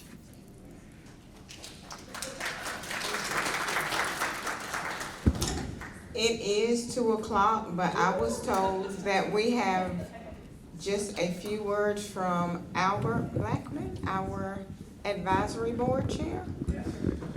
All right, Albert, it's 2 o'clock. Great. Okay, thank you for the hour that I've got, so I appreciate that. Really, here's the big deal. Think about this. All of the information that you've heard today, you've got a lot of different groups. We've got a group for boys, guys, a group for girls. I mean, we've got so many. We got stuff that's for, the First Steps program. We got the mental health piece. All of this for the folks that are in the zone. And by the way, Holly, it was going to be case managers. That's what they were going to call them. Like, no, we can't call them case manager. That has a negative connotation. So I absolutely love success coaches. That's good. That's exactly what it should be. The key thing is, with Lancaster Promise Neighborhood, we want to make sure that we're doing everything we can to provide kids in the zone, families in the zone, everything they need to be successful. So that's why we're doing what we do. So I am delighted that we're having this session today. Just as someone just said earlier, you're learning stuff about other organizations that you didn't know existed in the community. How many of you are graduates from Lancaster High? So am I. I mean, look at the program that we're providing students to help set them up for success so that they can be better citizens, not only in Lancaster, but in South Carolina and throughout the entire world. Sometimes you just need someone to tell you that you're important, because you don't know what's going on in these households. So just one person saying, you're going to be somebody. You have the capability of doing it. Someone that's calling them beauty. I mean, come on. We are all here together to do this. Here's what I'd suggest you do. A lot of social media sites out there. Make sure you're going out there to like them, share them, and promote them. to tell everybody about what's going on here in Lancaster, and make sure that you're telling these students and these families that are living in the zone that there is hope out there, and we're here to help them. I'm looking for us to actually change the name from Lancaster Promise Neighborhood to Lancaster Reality Neighborhoods. And you're making that happen. So thank you for doing all that. Up here on the table, as Sharon has directed me to, there's a lot of stuff with Promise Neighborhood on it. Brochures. And Hoops for Hope. Hoops for Hopes, which is the basketball thing with the law enforcement. Looks like some buses up here, some fill the bus stuff for United Way. What else we got? Did I miss Service it? providers decals and also the sign up for the video with Ebony. Yeah, the sign up list. I see it on the board. Okay, cool. All right, anything else? Just really quickly, the one thing, I was very brief in the beginning, but if y'all ever have questions, Ebony's done and the team's done a great job with our website. So our website for Promise Neighborhood, as well as Partners for Youth, we have all the drawdown information we've gotten, all the budgetary, all the, anything financial, it's out there. We're trying to be, as transparent can be. Can be, So, yeah. because, this is a community, it's all of our grants. So, anyway. We got the Chick-fil-A. Yes. So Chick-fil-A tonight, 5 to 7. 5 to 7. 20% of the sales, they're up there. 20% of the sales goes to Promise Neighborhood to help cover for the required cash match part. You have to, And so- coupons are up here, Ebony, you said? Coupons up here for the Chick-fil-A today at 5. Okay? Anything else? Please join me in giving Anisha a round of applause. This is absolutely awesome. Thank you so much for putting all this together. This is awesome. Anything else? We're good now? Did we make it? Well, I was gonna say, like they just said, lunch was on us, but make sure dinner is on y'all. That is one way that y'all can support Promise Neighborhood. We are looking to do this quarterly because I know as people get out and start referring for services, we may identify some gaps and we may have to include more service providers. So please be on the lookout. It probably won't be this long the next time, but for this being the introduction and people talking about the services that they're provided, it took a little bit of time. But as we grow and incorporate more services, we're hoping to have this room filled by this time next year because we know that as we make contact with families, we identify gaps and our goal is to fill those gaps. So if there's nothing else, go do whatever it takes.